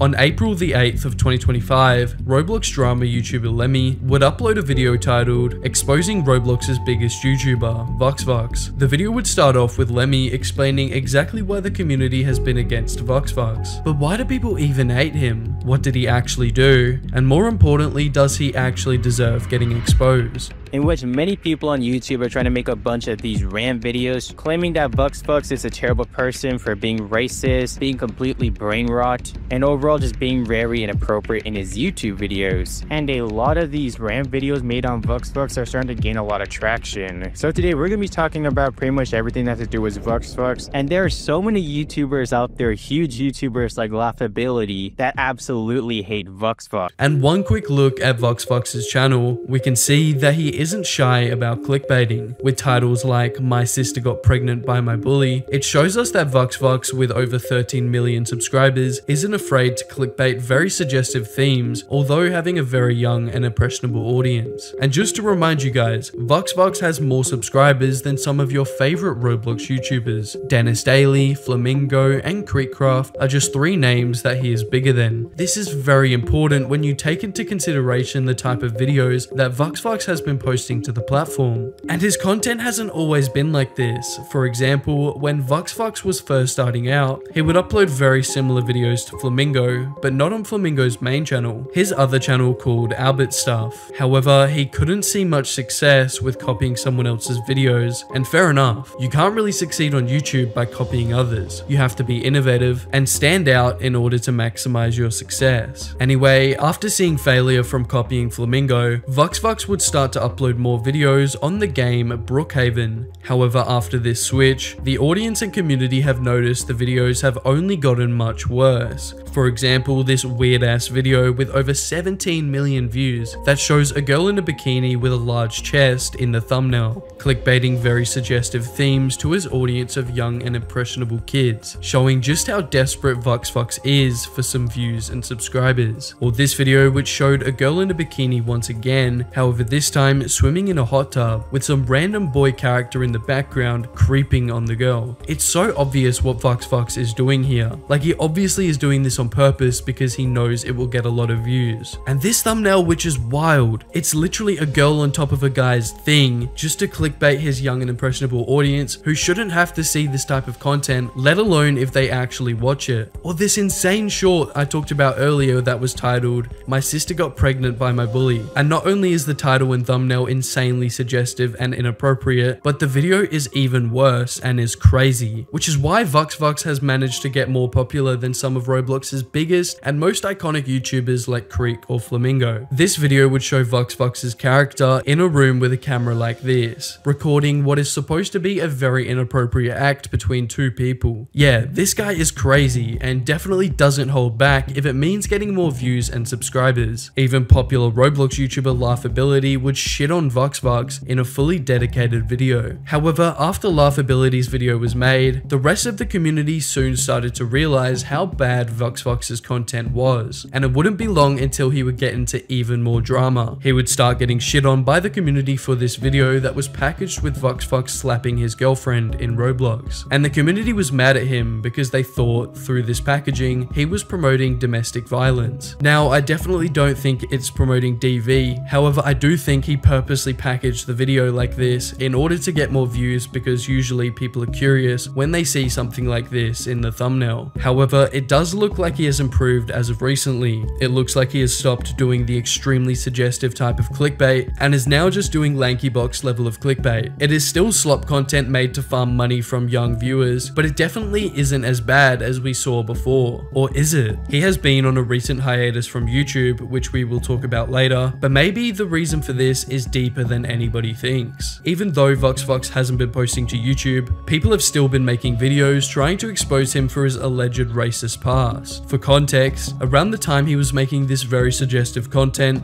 VoxFox would also start uploading YouTube shorts, as at the time, many other YouTubers were doing it and gaining a lot of subscribers from it. And VoxFox, being the clickbaiting demon he is, obviously went down the shorts route in order to gain as many eyes on his content as possible. The shorts he uploads are completely brain rot and used to farm subscribers. However, people started to get mad at VoxFox and started accusing him of being racist for this one specific short he uploaded.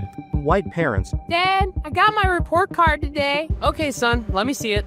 Oh, wow. You got an F? Am I grounded? No.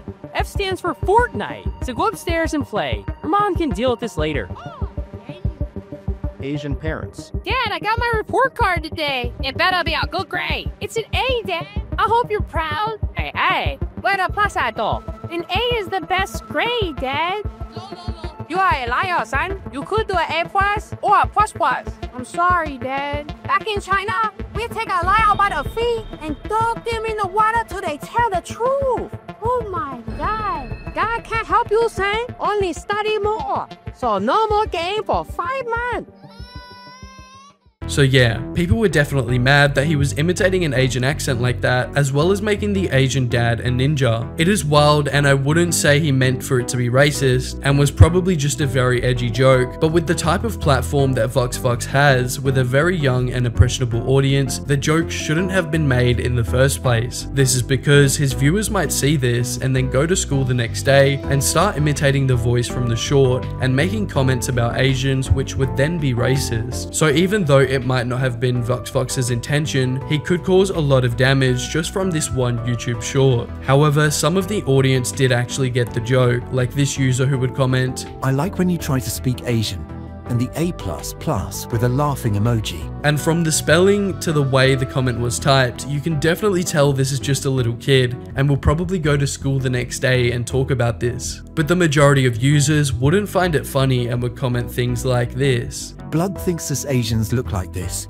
with 3 skull emojis. It is definitely crossing the line, considering VoxFox doesn't have the type of audience to be joking like this. However, after seeing Lemmy cover the situation, I decided to investigate myself and look into the channel to see if there were any more examples of this racist behavior or any content that he really shouldn't be posting. And as for the racism, I wouldn't really find anything, but I would find this, which I thought was extremely suspicious. It was a YouTube short that had a very inappropriate theme to it, especially with the text bubble on screen that I obviously won't read out, but you guys can see that it is actually insane to put in a Roblox Kids thumbnail. Or this short, which had a peach emoji with the title being School Love, showing that even as of recent shorts, he is still being extremely suggestive to clickbait his young and impressionable audience. Or this insane short that the thumbnail literally shows 2 Roblox characters on top of each other in a very suggestive position. And just to remind you, all of these shorts have millions of views with these suggestive themes, showing that the clickbait obviously works, which is not only going to cause more trouble since other channels might see this and be like, yeah, I'm gonna do this now because it's free views and subscribers, which is extremely bad for the young and impressionable Roblox audience. However, as of the last 8 months, VoxFox has been on a hiatus from the platform and hasn't uploaded. Was this because he got exposed? Was this because he finally realized how bad the content was that he was making? Or is the reason so much deeper than we know?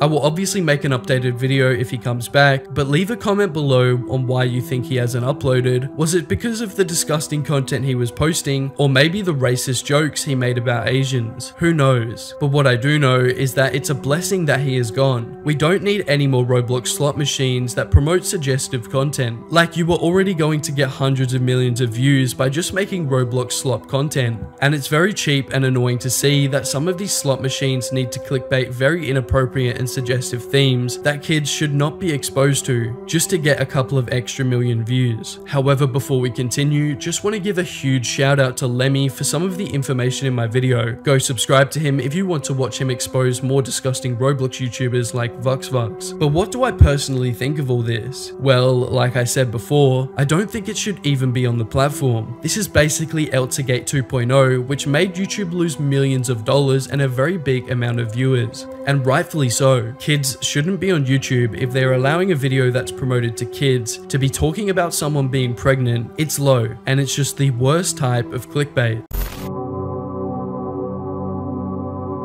I've noticed recently that a lot of different Roblox channels have been making videos on Avocado Plays, calling her racist and overall a bad YouTuber. And on the 2nd of April 2025, Roblox drama YouTuber Lemmy would upload a video titled Roblox's most racist YouTuber, Avocado Plays. Apparently this huge massive Roblox YouTuber has been accused of being racist in their videos and making fun of religion. You know, like mocking religion, Christianity, whatever it is. And not only that, this person has been accused of doing some pretty weird things in the past, and it's just a huge mess. Even Roblox YouTuber Nivolk would end up making a video on the whole Avocado Plays situation. And something that a lot of people have talked about surrounding her content is the amount of very suggestive and inappropriate thumbnails that are on her channel. Similar to another huge Roblox YouTuber VuxVux, who yesterday I would make a video looking at the terrible content that is on his channel. And yeah guys, Avocado Plays is no different. Her content is just as bad, if not worse, than VuxVux. Here is an example of one of these thumbnails where it shows a mum character slapping the kid on the butt with a hammer, with the butt in the thumbnail being bright red. This is very suggestive and shouldn't be promoted to kids, full stop. But obviously, with YouTubers like VuxVux doing it, why wouldn't other YouTubers do it? This is basically Eltergate 2.0, where YouTube lost tens of millions of dollars and a bunch of huge sponsors. Another example of these disgusting thumbnails is this one, containing the words smell gyat, with YouTuber Critcraft's Roblox character literally next to a butt. It's obvious that these YouTubers are doing this for views, because why else would you put a butt in the thumbnail when you post videos that get promoted to kids? Lemmy would also bring up something which I subconsciously noticed when looking over her channel. She seems to have this weird obsession with poop, from what it looks like. And yeah, I'm not joking guys. A good majority of thumbnails on her channel are about poop or eating it or other gross things. For example, this thumbnail where it literally just shows a fat woman straight up eating poop, saying Nutella is so tasty. Yeah, I'm not gonna lie, maybe this obsession goes much deeper than we realize, and Avocado Plays secretly has a fetish for poop. Another reason that people don't like Avocado Plays, and it's one of the main points against her, is because she used to promote a free Robux scam link in her bio. Now obviously you can't get free Robux or else Robux would be worthless. That's just economics 101. But obviously kids don't understand this and will fall for these scam links. The reason this is so bad is because not only is it promoting gambling to children, as most of these sites were just Roblox gambling sites, but they also steal your cookies, which means your Roblox login details, Fortnite login details, all of that would be stolen if you were to click one of these links. And another YouTuber who I've featured on the channel, Uru Cute Single, has also promoted these sites in the past, and these websites don't care. They literally hired her when she was underage and used her for promotion without paying her. And not that I condone promoting it, but when they were around, they would be taking advantage of multiple different underage YouTubers. Now thankfully, I think the FBI shut down all of these websites, and so it is much safer for your information thanks to them. However, the free Robux problem is still around on YouTube, and probably will be for quite some time, unless YouTube or Roblox steps in. Anyway, the link that was in Avocado Plays bio would lead you to adware, which if you don't already know, just sends you to a bunch of websites which could steal your information again, or even worse, give you some kind of virus. And it would also be exposed that Avocado Plays got paid for promoting this, which I'm not really surprised about. But regardless of how much the payment is, she should know better than to just blindly promote it to her audience. Another main reason that people were hating on Avocado Plays and getting mad at her is because some of her thumbnails seem to be disrespecting religion, which is obviously really bad. Like this thumbnail that was titled "When Youngest Kid is Not the Smartest," and it would show a Roblox character pointing to someone on fire and saying it's Jesus, with the devil next to her saying saying, "She is dumb." Now, I definitely think people are over-exaggerating this, as it doesn't really disrespect religion. However, even if she just does YouTube for money and doesn't care about what she does ethically, she should still avoid using religion, as it can be controversial. I personally don't agree with it being used in a thumbnail for Roblox, but I wouldn't say it's directly slandering or disrespecting religion. Another thumbnail people had a problem with was this one,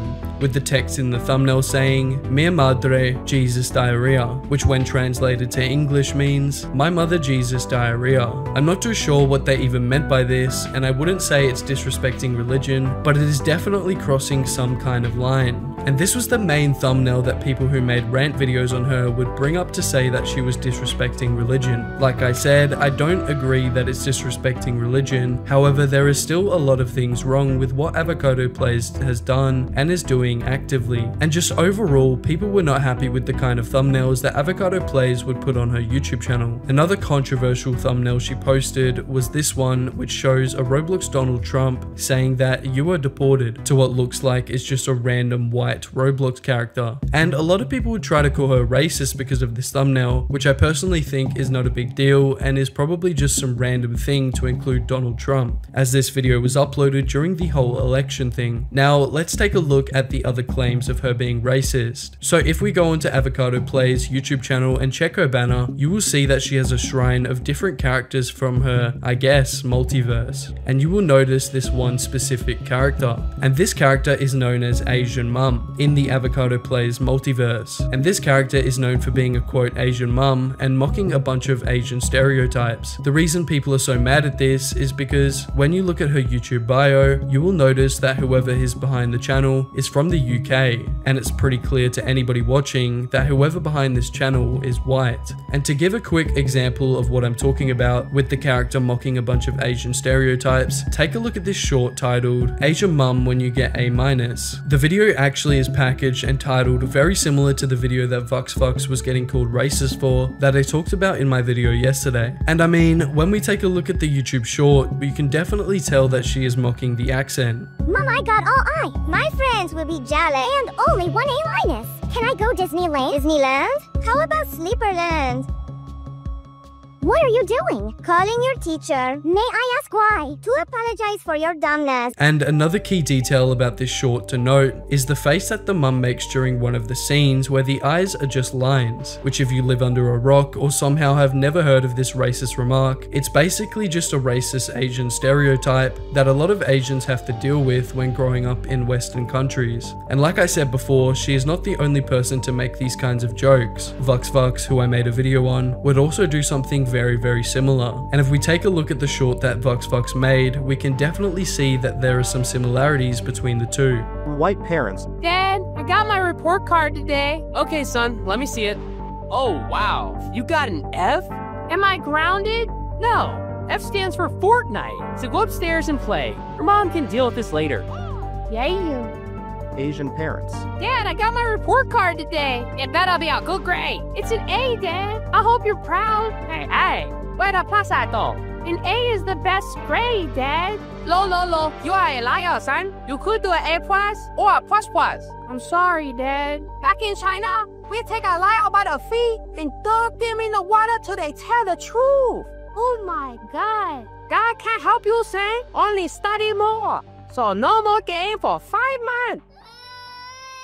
People were definitely mad that he was imitating an Asian accent like that, as well as making the Asian dad a ninja, which was very similar to what Avocado Plays did in her video. They probably just meant for it to be a very edgy joke, but with the type of audience that VuxFux and Avocado Plays has, with a very young and impressionable audience, the joke shouldn't have been made in the first place. And just before we continue, I just want to give a huge shout out to Lemmy, who I got a lot of the information from. If you want to watch more of his videos exposing people similar to Avocado Plays, go and check out his channel. Anyway, this would all lead me to investigate and check Avocado Plays myself, and what I found would truly shock you. She still hasn't stopped doing the very suggestive clickbait thumbnails. Like literally just a couple of days ago, she would make a video and the thumbnail is just straight up a butt, and she has done this multiple times as of recently, like this, which is very similar to the last, showing a butt in the thumbnail. And just to remind you, all of these videos have millions of views with these suggestive themes. algorithms, showing that the clickbait obviously works, which is only going to cause more trouble since other channels might see this and try to copy her. It's very clear that she doesn't want to change her content and is happy with exploiting kids for money and views. Let me know in the comments if you agree and think that her content shouldn't be on the platform, at least not with how it is packaged. But what do I personally think of all this? Well, like I said before, I don't think that it should be on the platform. This is basically Eltergate 2.0, which made YouTube lose millions of dollars and a very big amount of viewers. And rightfully so. Kids shouldn't be on YouTube if they're allowing a video that's promoted to kids to be talking about someone being pregnant. It's low and it's just the worst type of clickbait. We don't need any more Roblox slot machines that promote suggestive content. Like, you were already gonna get hundreds of millions of views just by making Roblox slot content. And it's very cheap and annoying to see that some of these slot machines need to clickbait very inappropriate and suggestive themes that kids should not be exposed to.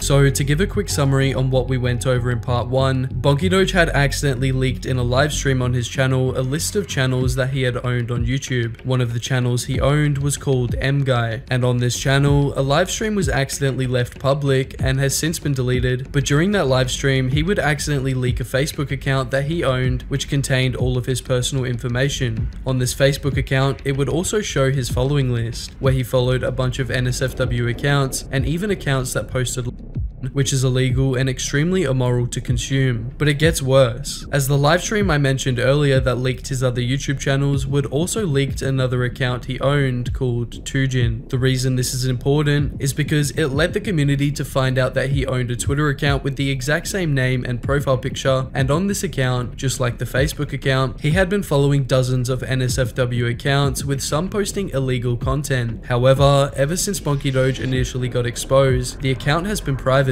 But when it wasn't private, it would show his following list, which would expose that he followed hundreds of NSFW accounts, with some of these accounts posting material and NSFW drawings that contained characters that were way too young. But not just that, he was even following accounts that posted carp as well, showing that BonkyDoge not only had a severe gooning problem, but had an unhealthy obsession with it. But like I said, the account was public when I made my last video, but has since been privated. But not just that, he has also unfollowed over 100 accounts, which we don't yet know if they were the NSFW accounts that he was following earlier. However, ever since dropping my video, I've been doing a little investigation myself, and what I would find does nothing but support what we already know about this horrible Roblox animator. This led me to his official Roblox account, and on this Roblox account, he would be following a group named Blizzy. You will find out why this is important in a second, but as you can see from the screenshot, this is followed by BonkyDoge's official Roblox account. This was the group he was following that went under the name Blizzy. The group was owned by this account with the same name, who might I add is literally verified on Roblox, which you will find out very soon shouldn't be the case with what she makes for the game. And when we look at the items that the group and her have made, we can see that they are very suggestive and really shouldn't be in Roblox. And let's not forget, this account was directly followed by BonkyDoge's official Roblox account. And with even more suggestive items made, this not only supports what we already know about BonkyDoge, but just shows you how bad of a problem this is on Roblox, with them even making an extremely inappropriate item that really shouldn't be in the game. Based on what we know about him and his obsession with gooning, I really wouldn't be surprised if he has owned any items from this person in the past. BonkyDoge has also collaborated with people in the past that have made some extremely suggestive shorts, including Podema, who as we know, got exposed for some incredibly horrible stuff. BonkyDoge has also got a history of uploading his own very weird and suggestive shorts, like this one, which I won't play for obvious reasons, but the audio is from Family Guy with Peter joking about drinking horse,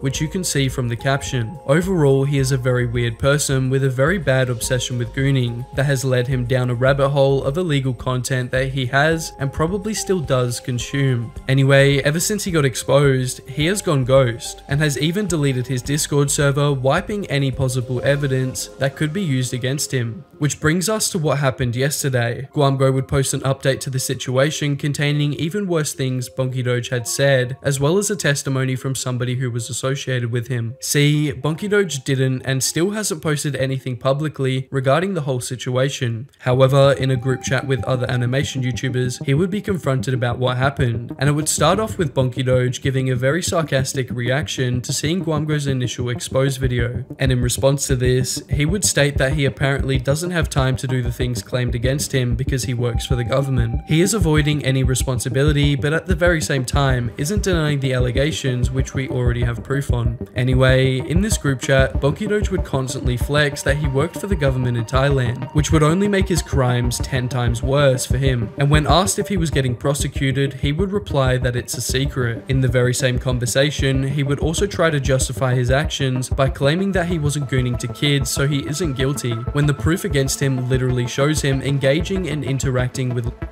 which is drawn or animated content that depicts kids in very inappropriate situations. BunkyDoge would keep flexing that he worked in the government, as well as flexing guns from the military that he had access to. I'm gonna leave this to Guamgo to explain and talk about, so watch his part 2 on the BunkyDoge situation to find out more about that, as well as other disgusting content that BunkyDoge had been consuming. But most importantly is the testimony that BunkyDoge's associate would give against him, who was also in the group chat with BunkyDoge and the other animators, where he would testify the messages that BunkyDoge had been sending, as well as what BunkyDoge said regarding Guamgo's initial expose video. Hello, I'm Battle Bacon, and I'm a Roblox animator who was in the group chat with BunkyDoge and those other animators.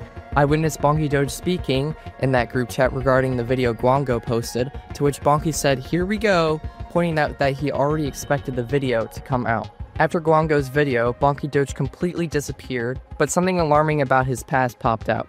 He confirmed that he worked in the government, and given the fact that he sent us pictures of military-grade was completely alarming. And genuinely, if BunkyDoge is speaking the truth and he is genuinely a high-ranking member of the Thai government, this will not end well for him whatsoever. Thailand is very strict on child exploitation, and I'm sure they don't appreciate a high-ranking member of their military engaging with that kind of content. And please, before you click off today's video and go about your day, please like and retweet this tweet of Guamgo reporting BunkyDoge to Thai officials, and hopefully something will actually be brought to justice. But what do I personally think of all this? Well, BunkyDoge, from what we have seen, from the disgusting and illegal accounts he followed on Facebook, to the same type of illegal content that he also followed on Twitter, BunkyDoge obviously didn't want anybody to find out what he had been doing, and ever since getting exposed, has been going on extreme damage control. He has barely uploaded, has deleted his own Discord server, and is avoiding any response to the situation as he knows he will probably get away with it just by not responding. He has also privated his Facebook account that was following all of the horrible accounts, as well as his Twitter profile that was following the same type of content, and if the proof that shows he directly owns these accounts isn't enough proof for you, then him trying to cover up everything by privating all of the accounts should prove to you that he is guilty. BunkyDoge has a gooning obsession to the point where he feels the need to engage with illegal content, just like as well as other very weird types of NSFW content. Just like his friends Potamer and Cam Geyser, BunkyDoge has been exposed and will try anything to get away with what he has done. And I really wouldn't be surprised if Roblox or YouTube does nothing about what happened, and BunkyDoge will continue to get away with this behavior. Please like the tweet I mentioned earlier, spread awareness to the situation by making your own videos or sharing either mine or Guamgo's videos on BunkyDoge, because if we don't try hard enough, he will possibly get away with his actions. Also, if you are from Thailand and could possibly help me report his behavior to the Thai police, please join my Discord server or add me on Discord so we can try and report him to the police and actually get him prosecuted. Now, we first need to point out the problem and why this even started in the first place. So if we take a look at Shappy Sway's channel, we can instantly see how horrible his content is. But not because he is just another brain rot kids channel like Lankybox, but because of something that is so much worse. He has built a reputation for posting some of the most disturbing kid shorts on the platform. Very suggestive and downright inappropriate videos that he is posting to YouTube. I'm not even going to show any examples, not just because I don't want to get striked, but I'd also rather not show you guys the very suggestive shorts he has posted. And because of this disgusting content, it has forced many YouTubers to start criticizing his content. And one of the YouTubers who is also the biggest creator to talk about it is Rith, who would make a video going over the terrible content that Shappy Sway was posting. And on April 5th of 2025, it would be posted, a video titled, "This TikTok brain rot should be illegal." The video would be your classic commentary critique video shitting all over Shappy Sway and his quote family-friendly content that really shouldn't be on the platform regardless. Wow, Daddy's got a big snake. Wait, dude, we're only 2 seconds in and we're already on some Alabama shit. Remember, ladies and gentlemen, children is the target audience here. I can promise you there is no grown men sitting here waiting for the next Shappy Sway YouTube video. Yeah, so it's pretty fair he made this video. The content is disgusting and shouldn't be on the platform. From the animation style to the tags and metadata, it's all targeted towards young and impressionable audiences. And literally just one look at Shappy Sway's channel and you will see his description of the channel that reads, "Spreading joy, conquering obstacles, and uplifting minds." Now, since the whole drama unfolded, thankfully Shappy Sway has changed his description, but it doesn't excuse that he originally intended for this content to be promoted towards kids, and probably wouldn't have done anything to change it if he didn't get called out in the first place. And I mean, some of his shorts have hundreds of thousands of views, and only since changing his description has he been getting less views. Anyway, back to Rith's video. This was the second video on Shappy Sway on his channel, and Shappy Sway really did not like this at all, and it wouldn't be long until he eventually responded and retaliated. You a lazy piece of build a discipline and stay productive? That's ironic coming from you. Talk about unproductive. Look how many times you respond to hate comments. And guess what, audience? It's all to defend content like this. I may be 5 foot, but that's because God put that extra 12 inches somewhere else.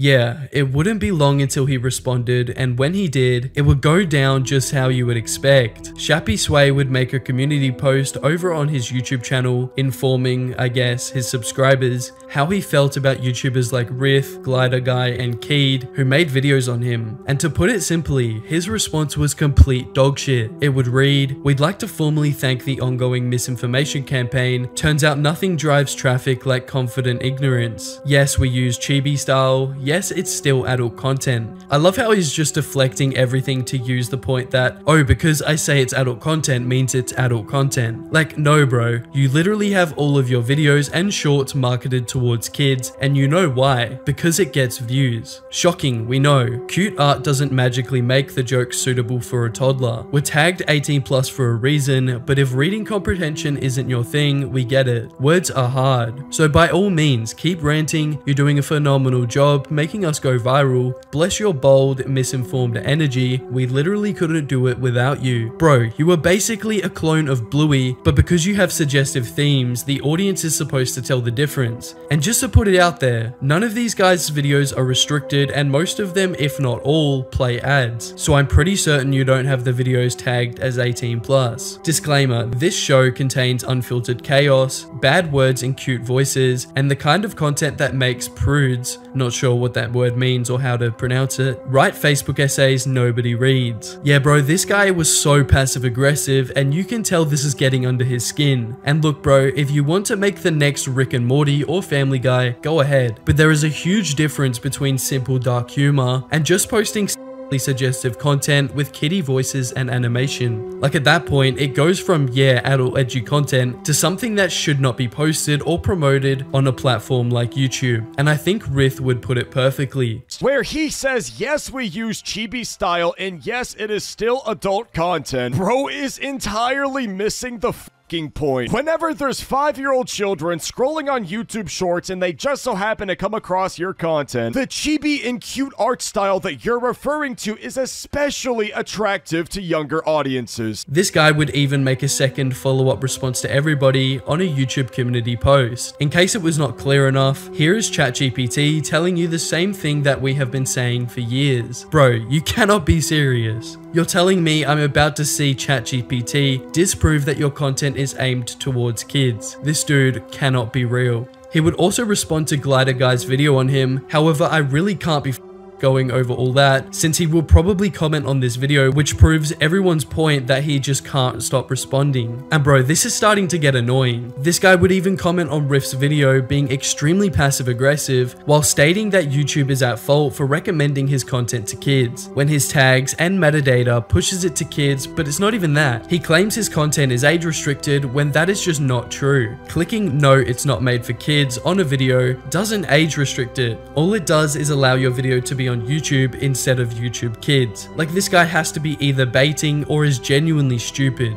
But moving on, Shappy Sway wasn't just finished yet. He wanted to do even more damage to his already terrible reputation and would try to expose Riff. Yeah, I'm not even joking. These responses contain complete ignorance, false allegations, and overall several posts that really should have just stayed in the drafts. Go and watch Riff's video if you want to find out what he said about him, because quite frankly, I don't want to give it attention because it's false allegations, especially with what we will be looking at next, that makes the situation get a whole lot worse for Riff than just some false allegations, with Shappy Sway doing illegal takedowns of his content. Are you a lazy piece of shit and don't know how to build a discipline and stay productive? Are you a lazy piece of shit? Are you a lazy piece of shit? Are you a lazy piece of shit? Are you a lazy piece of shit? Are you a lazy piece of shit? Are you a lazy piece of shit? Are you a lazy piece of shit that sends false copyright strikes to YouTubers that really don't deserve it? So if you don't already know what a false copyright takedown is, it happens to YouTubers a lot. And honestly, if you're not a big channel, it can be a pain in the ass. It's basically when somebody contacts YouTube and makes a false claim that you're infringing on their copyright. Unfortunately, if YouTube approves this, your video will just be taken down and you have to appeal. And if it's 100% a false strike, it will get appealed almost straight away. However, you do have to wait 10 business days for it to resolve, which is not fun, because that 10 days feels like an eternity. I have even dealt with this in the past with a Jinxie video that he reacted to live on stream. Then his copyright agency decided to falsely strike down my video. Unfortunately, I couldn't get it resolved because the company he was with was quite powerful, that probably has inside access in YouTube. Since then, I have received 2 false strikes that have been resolved every time. And boys and girls, if you get 3 total strikes on your YouTube channel, you are at risk of it getting permanently deleted from the platform. So it's not good whatsoever. Anyway, Shappy Sway decided to be one of these losers and file a false copyright strike against Ritz's video, which was fair use and obviously shouldn't have been taken down. Today, audience, Shappy Sway has tried to copyright strike more than 2 videos on my YouTube channel. To put it simply for everybody watching, Shappy Sway tried to terminate my channel just now. And because I've been on the platform for a long time, YouTube has built some pretty good trust with me. And so, by the grace of God, my channel has been spared, and more thankfully, not taken down for false copyright strike. So even though Shappy Sway was trying to act like a good person in the public eye, behind the scenes he was plotting hard, sending several emails and requests to YouTube to try and not only false strike Riff, but try to get him terminated altogether. Copyright takedown request received for your YouTube video. Hello, we received the copyright infringement notification below regarding your video or videos. We believe your content is protected by fair use, fair dealing, or a similar exception to copyright protection. We are writing to let you know we do not plan to remove your videos at this time. You have control over the availability of your videos on your channel, including the ability to delete them if you choose. You hear that, ladies and gentlemen? That's what you call taking a fucking W. So thank God Riff is a big ass channel on YouTube, but for anybody with a couple thousand subscribers, they might not have an easy road while dealing with everything. Also, not to mention that it is extremely illegal, and if Riff wanted to, or if YouTube actually allowed the strikes to come through, Shappy would not just be getting shit on for false striking, he would be receiving the lawsuit of death. And not just that, if you file a false copyright strike in order to try and terminate somebody's channel, your channel can get terminated. So I'm even surprised Shappy Sway is on the platform in the first place. Anyway guys, this thankfully would calm down a little bit and would end off with not just Riff,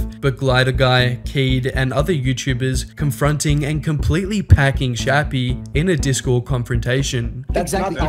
If you scroll onto a character and your first thought is, oh my god, that's a child, and then it's immediately getting then clearly you are doing something wrong to push the age of this character. So why the fuck are you not doing it for the other characters that you have actively sucking on your shorts. I know what the ages of your characters are. If it looks, talks, and acts like a child, then it's a child. I don't give a f what your lore is. Parent supervision on an app that you need to be 14 to have an account. Kids still see your shit. We've been 2 years making this lore, and we started from the beginning considering this stuff. Somebody's not able to get 2 years of lore from watching one video. Neither in your channels, neither in mine. Yeah, well, that little dog you have under the table literally looks like a child. Exactly. To you, maybe. The dog looks 10. Everybody. Everybody thinks it looks like a kid. Get the f out of here. No, actually leave. All of us are leaving thinking you're a pedophile. That's okay. It's good because I'm recording this too. That's okay. I will link the whole confrontation below, as it's low-key 2 hours long and it's much more entertaining to watch than me explaining it, so make sure to go watch that after this video. So from making false allegations that Rith was a to filing illegal and false copyright takedowns on his content, today we looked at how Shappy Sway tried to ruin Rith's life, and we saw a good example of how not to go about being a YouTuber. So this would all start on September 30th of 2023. Pink Leaf would expose a TikToker named Hey Rosalina for allegedly being a fraud. You see, Hey Rosalina was starting to gain a reputation at the time for being one of the fastest people to complete the Tower of Hell obby. However, this seemed too good to be true, and it would leave fans wondering if she was actually being genuine about her gameplay.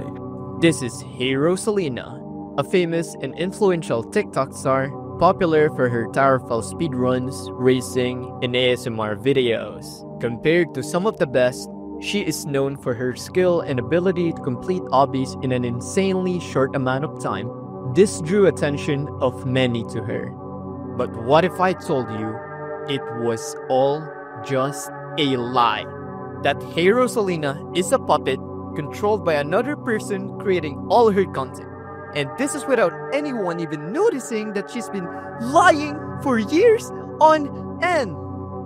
Hey Rosalina had been allegedly faking her speedruns. After blowing up from ASMR content and doing speedruns on the side, it really didn't seem like it was her main focus. But how credible was Pink Leaf, and did he actually have evidence to back up his claims? Yes, you've heard it right.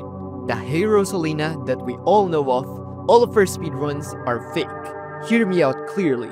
Rosalina is not the one who has been doing all the gameplays that have been posted in her TikTok. Now, how do I know this? This is where our story begins. According to Pink Leaf, Hey Rosalina was allegedly faking her speedruns by getting somebody to do them for her. But little did anyone know, this would get a whole lot deeper. Everyone was happy, everything was going great. Until one day, Rosalina sent me a message. Hey Ren, I'm sorry for lying to you. It's true that the gameplay and editing weren't mine. I knew you didn't want to be friends anymore, but I really was playing with you during Valorant and Roblox. But in Tower of Hell, it wasn't me. I'm glad that you went honest with me. So who are you, really? I'm Rosalina. I run Discord, socials, thumbnails, and all that stuff. But the person just gameplay for Tower of Hell is Bye Cable. The guilt had been playing on her mind, and she just couldn't take lying to her favorite YouTuber anymore. After all, they had grown close as friends since first getting in contact with each other, and to just blatantly lie to Pink Leaf like that wouldn't have been cool. However, she would expose something that goes so much deeper. A user named Bycable. See, Bycable used to be a fairly popular Tower of Hell YouTuber with over 100,000 total subscribers, but after getting cancelled by the entire community, he would dip all the way down to 70,000. He wasn't just doing Rosalina's background gameplay, he was editing and producing almost all of Rosalina's speedrunning content. YouTubers script videos all the time, even comparing herself to Mr. Beast. Look, it's true. YouTubers script videos. This video you're watching right now is being read from a script. The difference is, we know videos have scripts. We just expect the person doing them to be who they say they are. Rosalina lies to her fans that she is the person who her fans think she is. She's done this by privating videos, lying in comments about her identity, and defending her actions with excuse after excuse. And look, nobody really cares if Rosalina fakes gameplays. If anything, the community can easily move on. However, after learning that she was truly Bikeable, it made people go into his past and find out who he truly was. Bikeable was a He had been messaging multiple minors behind the scenes and even taking advantage of one of his moderators, where she would go on to testify against Bikeable in Pink Leaf's expose video. Hello, my name is Betty, previously known as Madstar, and I used to mod for Cable. So what was your experience as a Bikeable moderator?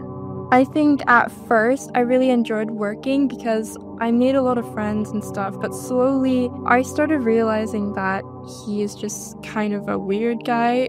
He would force all of his moderators to do a face reveal, and if not, they would get demoted. I think he was around 22 at that time, and actually the oldest moderator at that time was 16, and me personally, I was at the end of 13, turning 14. He was just sort of flirty to all of us. It was not appropriate whatsoever. Did Bikeable end up demoting a moderator for not face revealing? So, actually, all of us were too scared to get demoted, so all of us eventually ended up doing the face reveals because we wanted to keep the moderator role, and like we were enjoying this job. We were like besides our friends, and it was fun at that time besides the weird stuff with Cable. So all of us did the face reveals. The flirting bit was true because once I did my face reveal, he was like, "Oh, Maddie, you're cute," and so on, and I think it happened with some other moderators as well. So Rosalina said that Bikeable has already tried to resolve the issue and that they personally contacted you. Can you tell us if this was true? This is definitely not true. He did not contact me afterwards. I'm pretty sure he blocked me because he banned me from his server as well. He banned a lot of moderators from his server. He did not contact me. He did not apologize to me personally. It was very shocking at that time because I was so young and I didn't know much, and it just all kind of happened, and it kind of left some like trauma, but I am better now. It did take like 2 years to get over, and I know that's also true for some other moderators. He did kind of make an sort of apology video, but to me it wasn't real. It was just that he needed to not ruin his reputation, so he apologized to everyone. I don't think he changed one bit in my opinion. Okay, so now we know that Bikeable is a terrible person, and that Hey Rosalina was using Bikeable to make herself look good and ultimately get her a lot of money and subscribers. And after this video, it would quickly pick up in views and go viral, getting over 2.8 million views as of recording this video. However, what was important that happened after was how Pink Leaf almost completely went ghost and wouldn't return for almost a year. And on November 22nd of 2024, he would officially return to the platform with a video titled "Tower of Hell's Biggest Fraud Responded." 1 year later, the video would start off with explaining a potential reason that Pink Leaf left the platform, giving us the reason that it was because he simply couldn't handle the drama. Or was it? Before we get into that, we must first take a look at how Hey Rosalina responded to that massive video on her. So how did Hey Rosalina respond to this? Actually, she didn't do anything.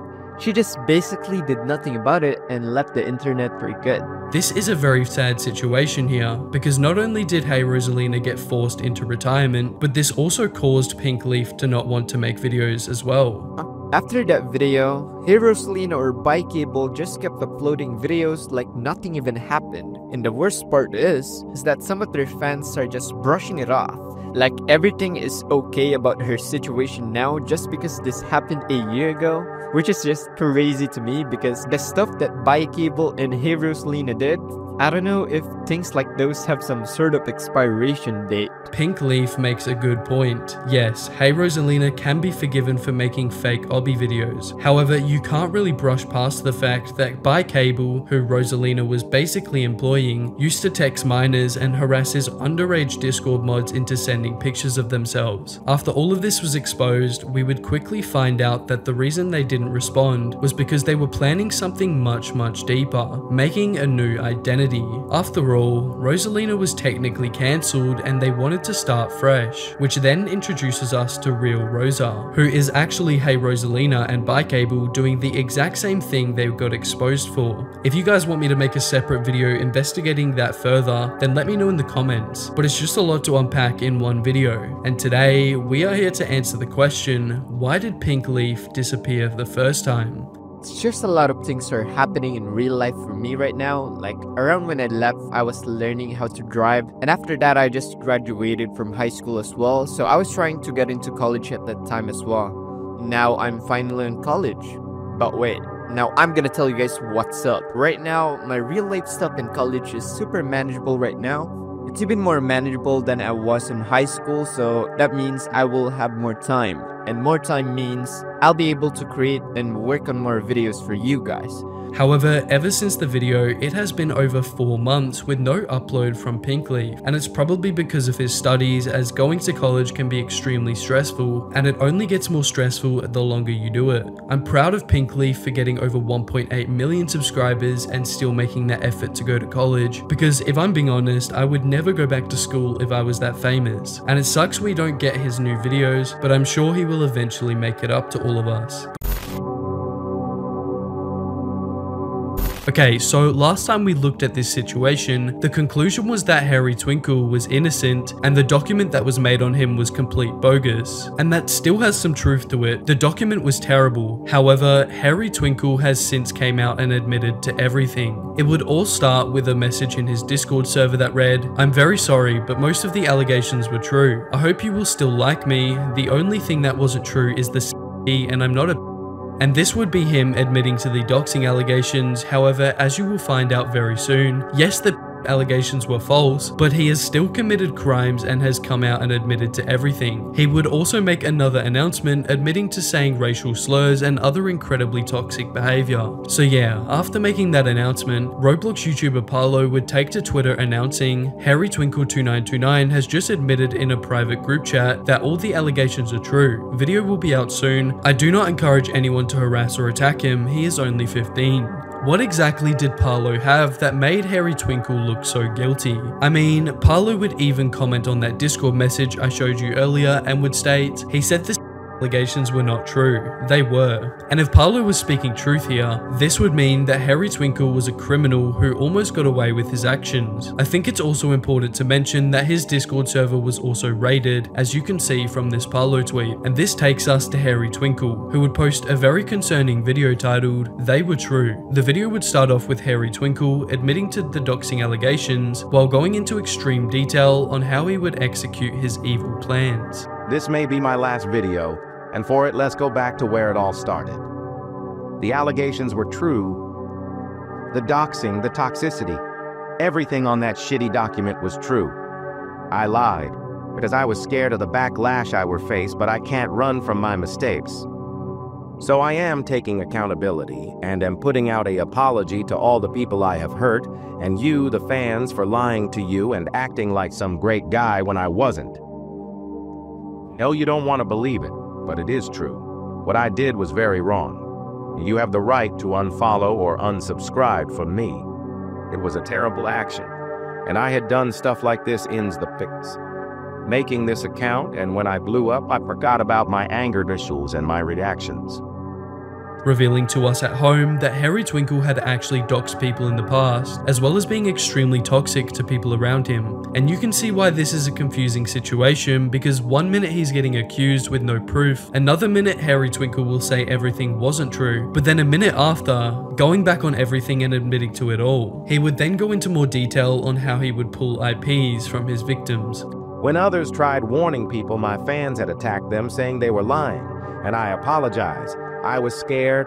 I am trying to change. I had a conversation with Parlo, 2 of them. I admitted, but went back and then lied, and that only made it worse. I had IP grabbed many people on multiple occasions, either that be it a gravity link or my image logger, which I got from GitHub. I had also spam reported hate videos on me and got many people banned. My actions were utterly stupid and were done for revenge. Perry had defended myself when I harassed him. Same goes for Florida Pro. I had leaked his city on my story in his name. He had every right to defend myself, and the dox on me was false. What I did was wrong, but please don't harass me as I'm only 14 and I am still learning. I am sorry.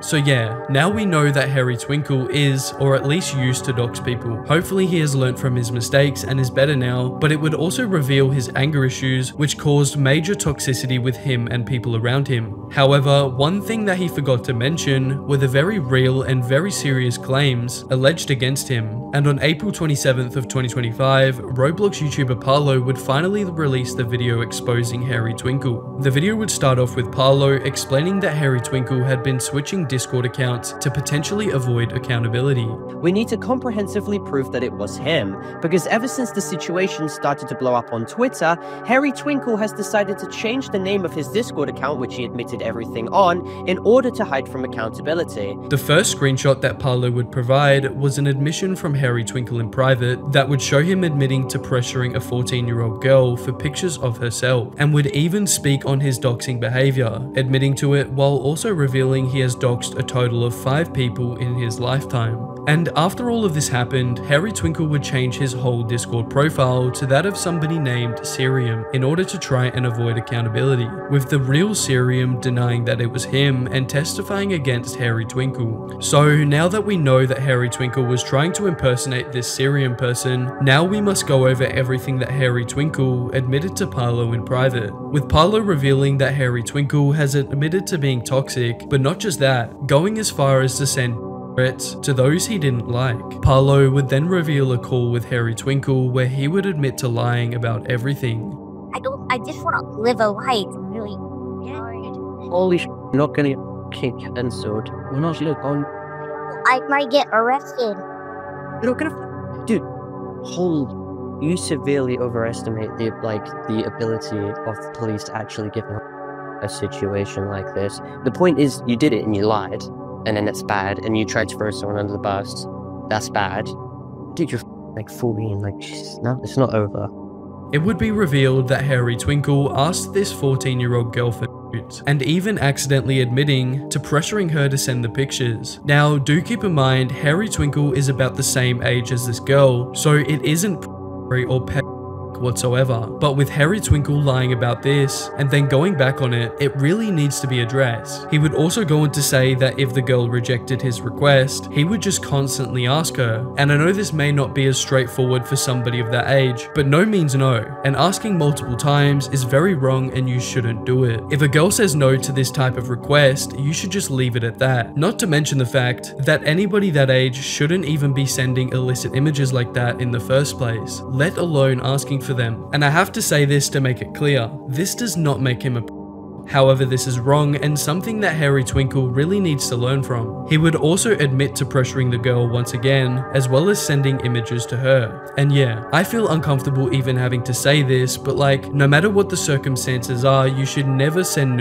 at that age. It can ruin your life and could even get you into really big trouble. Parlo would then ask him if he has ever doxed anybody and what he would use the image logger for, which I talked about in the last video, allowed him to grab people's IP addresses through Discord, where Harry Twinkle would admit to doing it on multiple occasions as well as sharing the IP addresses around. He would also admit to lying about being black, which is the excuse that he used to debunk the racist allegations. So yeah, in conclusion, he's not a or a but he is a pretty dumb kid who should really stay off the internet and learn from this to become a better person. But please do not attack or harass the guy, as he is literally a kid and doesn't deserve it. All he deserves is for his internet privileges to be taken away from him and for him to have a really good think about what he has done.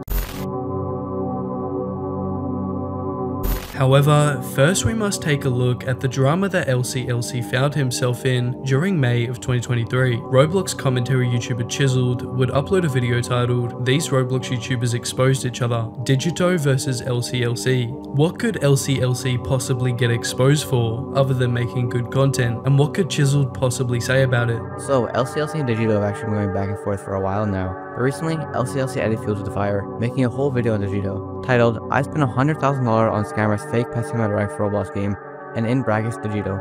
In this video, he calls out Digito for a numerous amount of things, stealing thumbnails from other members including himself, calls out Digito for making fake and clickbait videos, insults his audience, and he also played Digito's game and made fun of it the entire time, and saying it's a direct clone of Pet Simulator X. Though he continued to use fake pets in his thumbs because those videos get more views. For his target audience, I play his new game, which is a copy of Pet Simulator X. Now, some thought this entire video was a joke from LCLC, but Digito himself was not happy about this and felt harassed.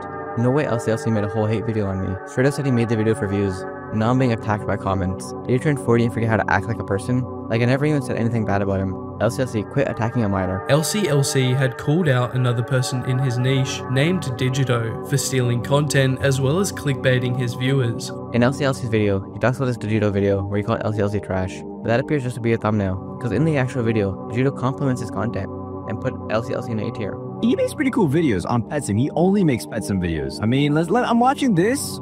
There's like, it's good editing. Now, the fans seem pretty divided here. Some think Digito is a scammer who steals and clickbait videos and steals his thumbnails and ideas from other YouTubers. But on the other hand, some think LCLC is in the wrong for attacking a minor and attacking Digito when he said nothing wrong to him. Overall, this drama was a nothing burger and didn't really affect LCLC's reputation whatsoever, which brings us to 2025, where LCLC would find himself in some more drama, and it involved a Roblox commentary YouTuber called Cole, who would upload to his channel on April 25th of 2025 titled LCLC Just Got Exposed, It's Bad. To understand why there is even drama in the first place, you first have to know who Big Games is, the developer behind some of Roblox's biggest games, like Pet Simulator X or Pet Simulator 99. However, because of the aggressive pay-to-win nature of the game, as well as accusations of the games promoting gambling to children, Big Game's reputation has only gotten worse as the years have gone by. I would even make a video on this the other day titled, Why Crickcraft Hates This Developer, going over why one of your favorite Roblox YouTubers hates Big Games. Now that we understand why Big Games is so hated, now we can move on to why LCLC is being criticized so heavily. So this game, Bubblegum Simulator, basically took the majority of the players that Pet Simulator had and became extremely popular, which resulted in a lot of controversy and talk and drama going on, especially involving the YouTuber LCLC. You see, along with the main drama and the main people talking about the game being way more better, like way more free to play and everything, and that's slowly like taking away Pet Simulator's players, LCLC has actually started to bring himself into the drama in his own way.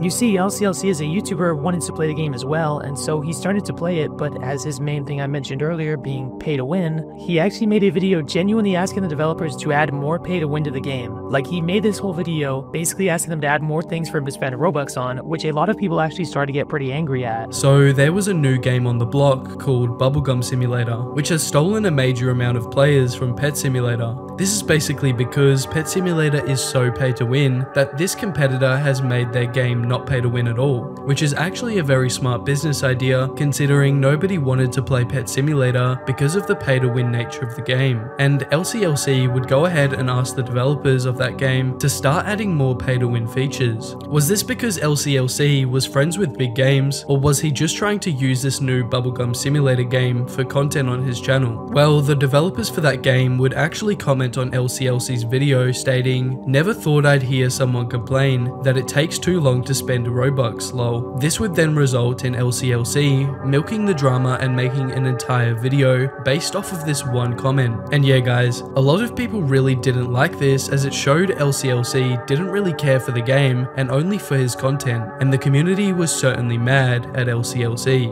The most liked comments on this video are people saying things like, "Don't ruin this, bro. Keep this game as free to play as we can." And someone else said, "Why the frick would you ask the developers to make it more pay to win? We are not rich or have money like you. We don't have a lot of Robux. You're just making another game hated. Lost respect for you, LCLC." So many of the comments on this video were very, very critical of this idea, and even on Twitter, a person named Spiral Edits actually tweeted out saying, "Ragebait at its finest," showing a picture of his video. The tweet that Cole just mentioned is very important because it would spark a somewhat big drama over on Twitter regarding LCLC. This is because Spiral Edits, the person behind the tweet, would go on to make a second tweet that stated, "Instead of taking the advice of people in the community that replied under the post, he just laughed at every comment. Can anyone get lower in life than LCLC, with this clip shown below. It was much worse on Twitter. Somebody posted a screenshot of my video. I asked the dev to make it more pay to win. This little mouse here says he enjoys being a douche, I guess. Lol. Yeah, bro keeps making your audience dislike you. Another one to the list of losers in this community. LCLC kind of fell off. All he does nowadays is glaze big games and make AI tweets. He lost my respect, honestly. How the has LCLC got 2 million subs with vids with not even good edited vids? Can we get LCLC banned? And that's when Cole would make his video basically going over that drama over on Twitter, as well as some other things that people don't like LCLC for. And this video did really well for Cole, getting over 160,000 views in just the last 3 days. And this would actually cause LCLC to see the video and actually make a response over on Twitter with a post that read, "Guys, I've just been exposed just after Creek, but I got more views. I've truly made it." Basically, he was just mocking the situation, which is what LCLC usually does when responding to drama videos. But Cole would actually reply to this tweet and state, "Looks like your YouTube might be a bit behind. Here's the real view count." Basically just memeing around and making light of this situation. However, LCLC would continue responding to the drama by replying to this tweet. He would say, "I meant more views than your Creek exposure vid. Great work, awesome video, I watched it all." Not sure if LCLC was being sarcastic here, but regardless, he did say he enjoyed watching the video. But just when you thought the drama was over,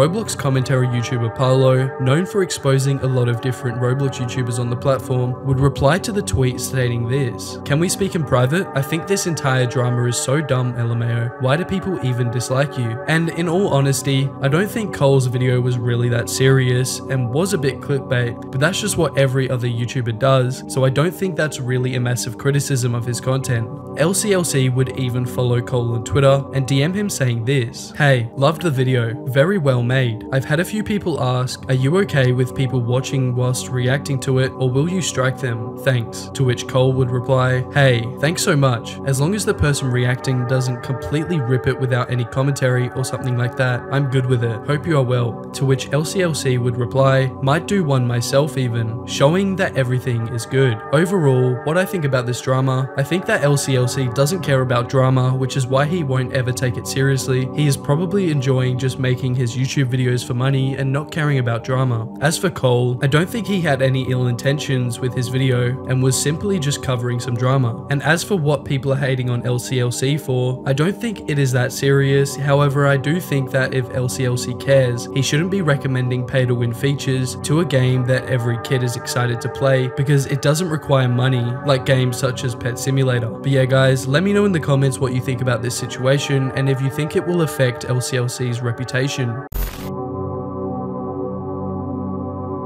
So this all starts with a YouTuber called Paley, a Roblox content creator with over 5 million subscribers. This YouTuber is spreading false allegations and lies about Vanilla Bean, calling her racist as well as many other things. However, even one look at Paley's YouTube channel and you can see that this isn't the first time they have done this, even making false allegations and spreading lies about some of your favorite Roblox YouTubers like Creekcraft and State. Now, most people know Paley and really don't like her. This is mainly because of how she reacts in her videos and treats other people. And see, this would all start over a week ago when Paley would release a video titled, "Add Vanilla Bean is not nice." The thumbnail is pretty much just Paley's avatar crying while Vanilla Bean says, "I'm better than you." And when clicking on the video, it would pretty much just play a video of Paley crying with some sad music in the background. The first screenshot that Paley would show in order to expose Vanilla Bean was this fake Discord message that read, "You're so mad lol, broke."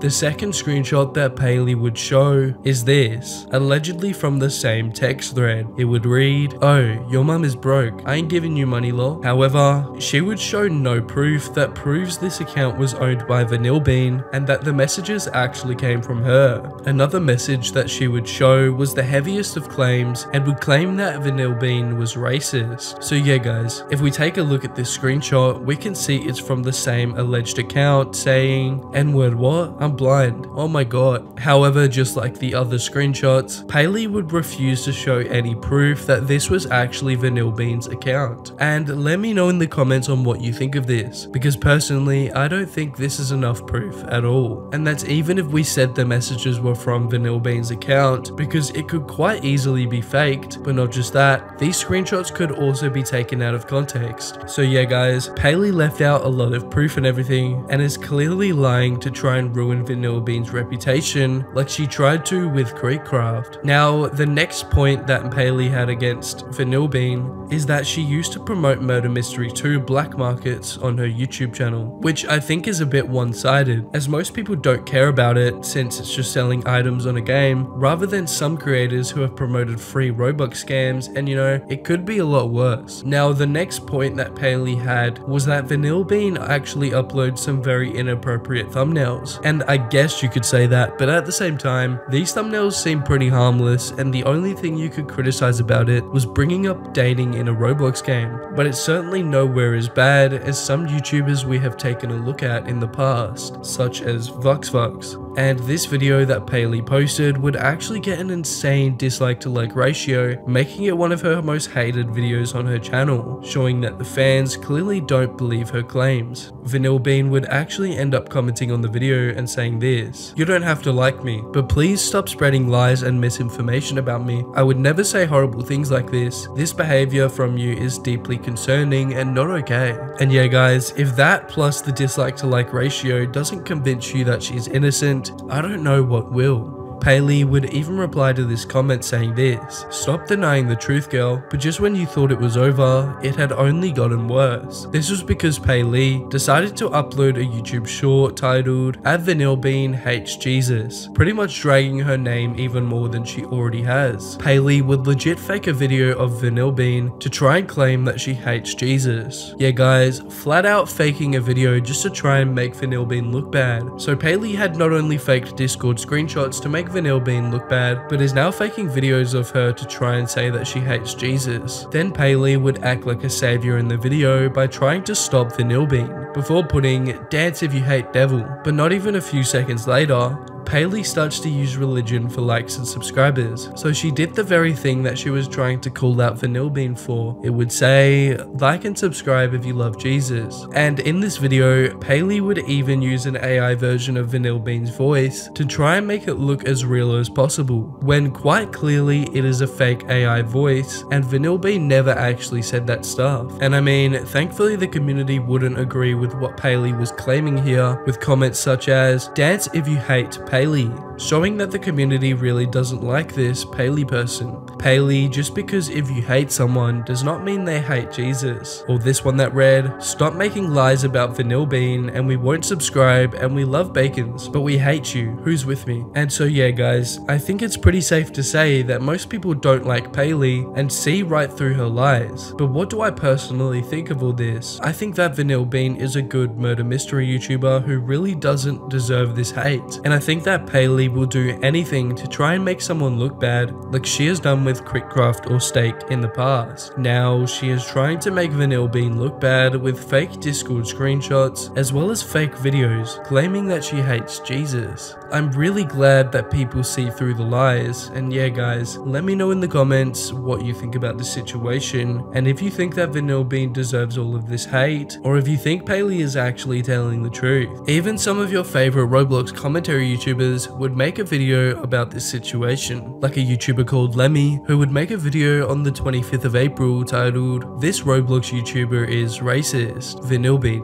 And this YouTuber is spreading lies about Vanilla Bean, saying that Vanilla Bean's a racist, when in reality all this is completely fake and nonsense, and this is creating a bunch of random and unnecessary drama. But upon taking a look at Paley's YouTube channel, I found a lot more crazy things about this person, because not only are they spreading random lies about Vanilla Bean, they're also spreading random lies about other Roblox YouTubers you love. Even Cole would make a video on the 28th of April titled, "This Roblox YouTuber tried to ruin Vanilla Bean's career," where he would share some pretty similar thoughts on how he feels about Paley and Vanilla Bean, and overall how stupid this situation is. I'm pretty sure that all you guys can tell that she's not really that good of a person. She's not very moral, and there are many issues with her channel and her account. But the thing is, there is a massive company called Custom Use that is actually directly partnered with Paley herself, and even to this very day has a promotion and referral link in her bio to this website. I'll show you guys a clip from a few months ago talking about Paley and explaining what exactly Custom Use is and why this is an issue. And then mid-video, I'll use Custom Use to make you some new fresh clothes. That's what their character dressed as Jesus says. But the thing is, they do pay YouTubers like CustomUse.com, this is the official one, they do pay YouTubers to promote their website. So the fact of the matter is, Custom Use is sponsoring and paying Paley, who is creating these extremely insensitive, religion-baiting YouTube videos. They're paying this person a lot of money, most likely, to promote their website in these videos. So yeah, as bad as that sounds, even though it's been a few months since I made this video and brought attention to this, and since Paley has been in controversy ever since, like she's literally never gotten out of controversy basically, Custom Use is still sponsoring and partnered with her, which is honestly extremely disappointing. So yeah, she is shady all around, and I don't think she really deserves the 5 million subscribers that she has acquired with the amount of bad things she has done. But yeah guys, this is everybody I exposed and all the dramas I covered on the channel that happened during April of 2025. I really hope you guys enjoyed this compilation. I'm only going to be doing these about once a month, and that's still a hard maybe since I don't really like recycling content, but if I'm really busy and can't make a video, since we are still dedicated to the daily upload grind, I will still do something like this. But as always, if you're new to the channel and you enjoy content like this, please make sure to subscribe with notifications on to help me reach 100,000 subscribers.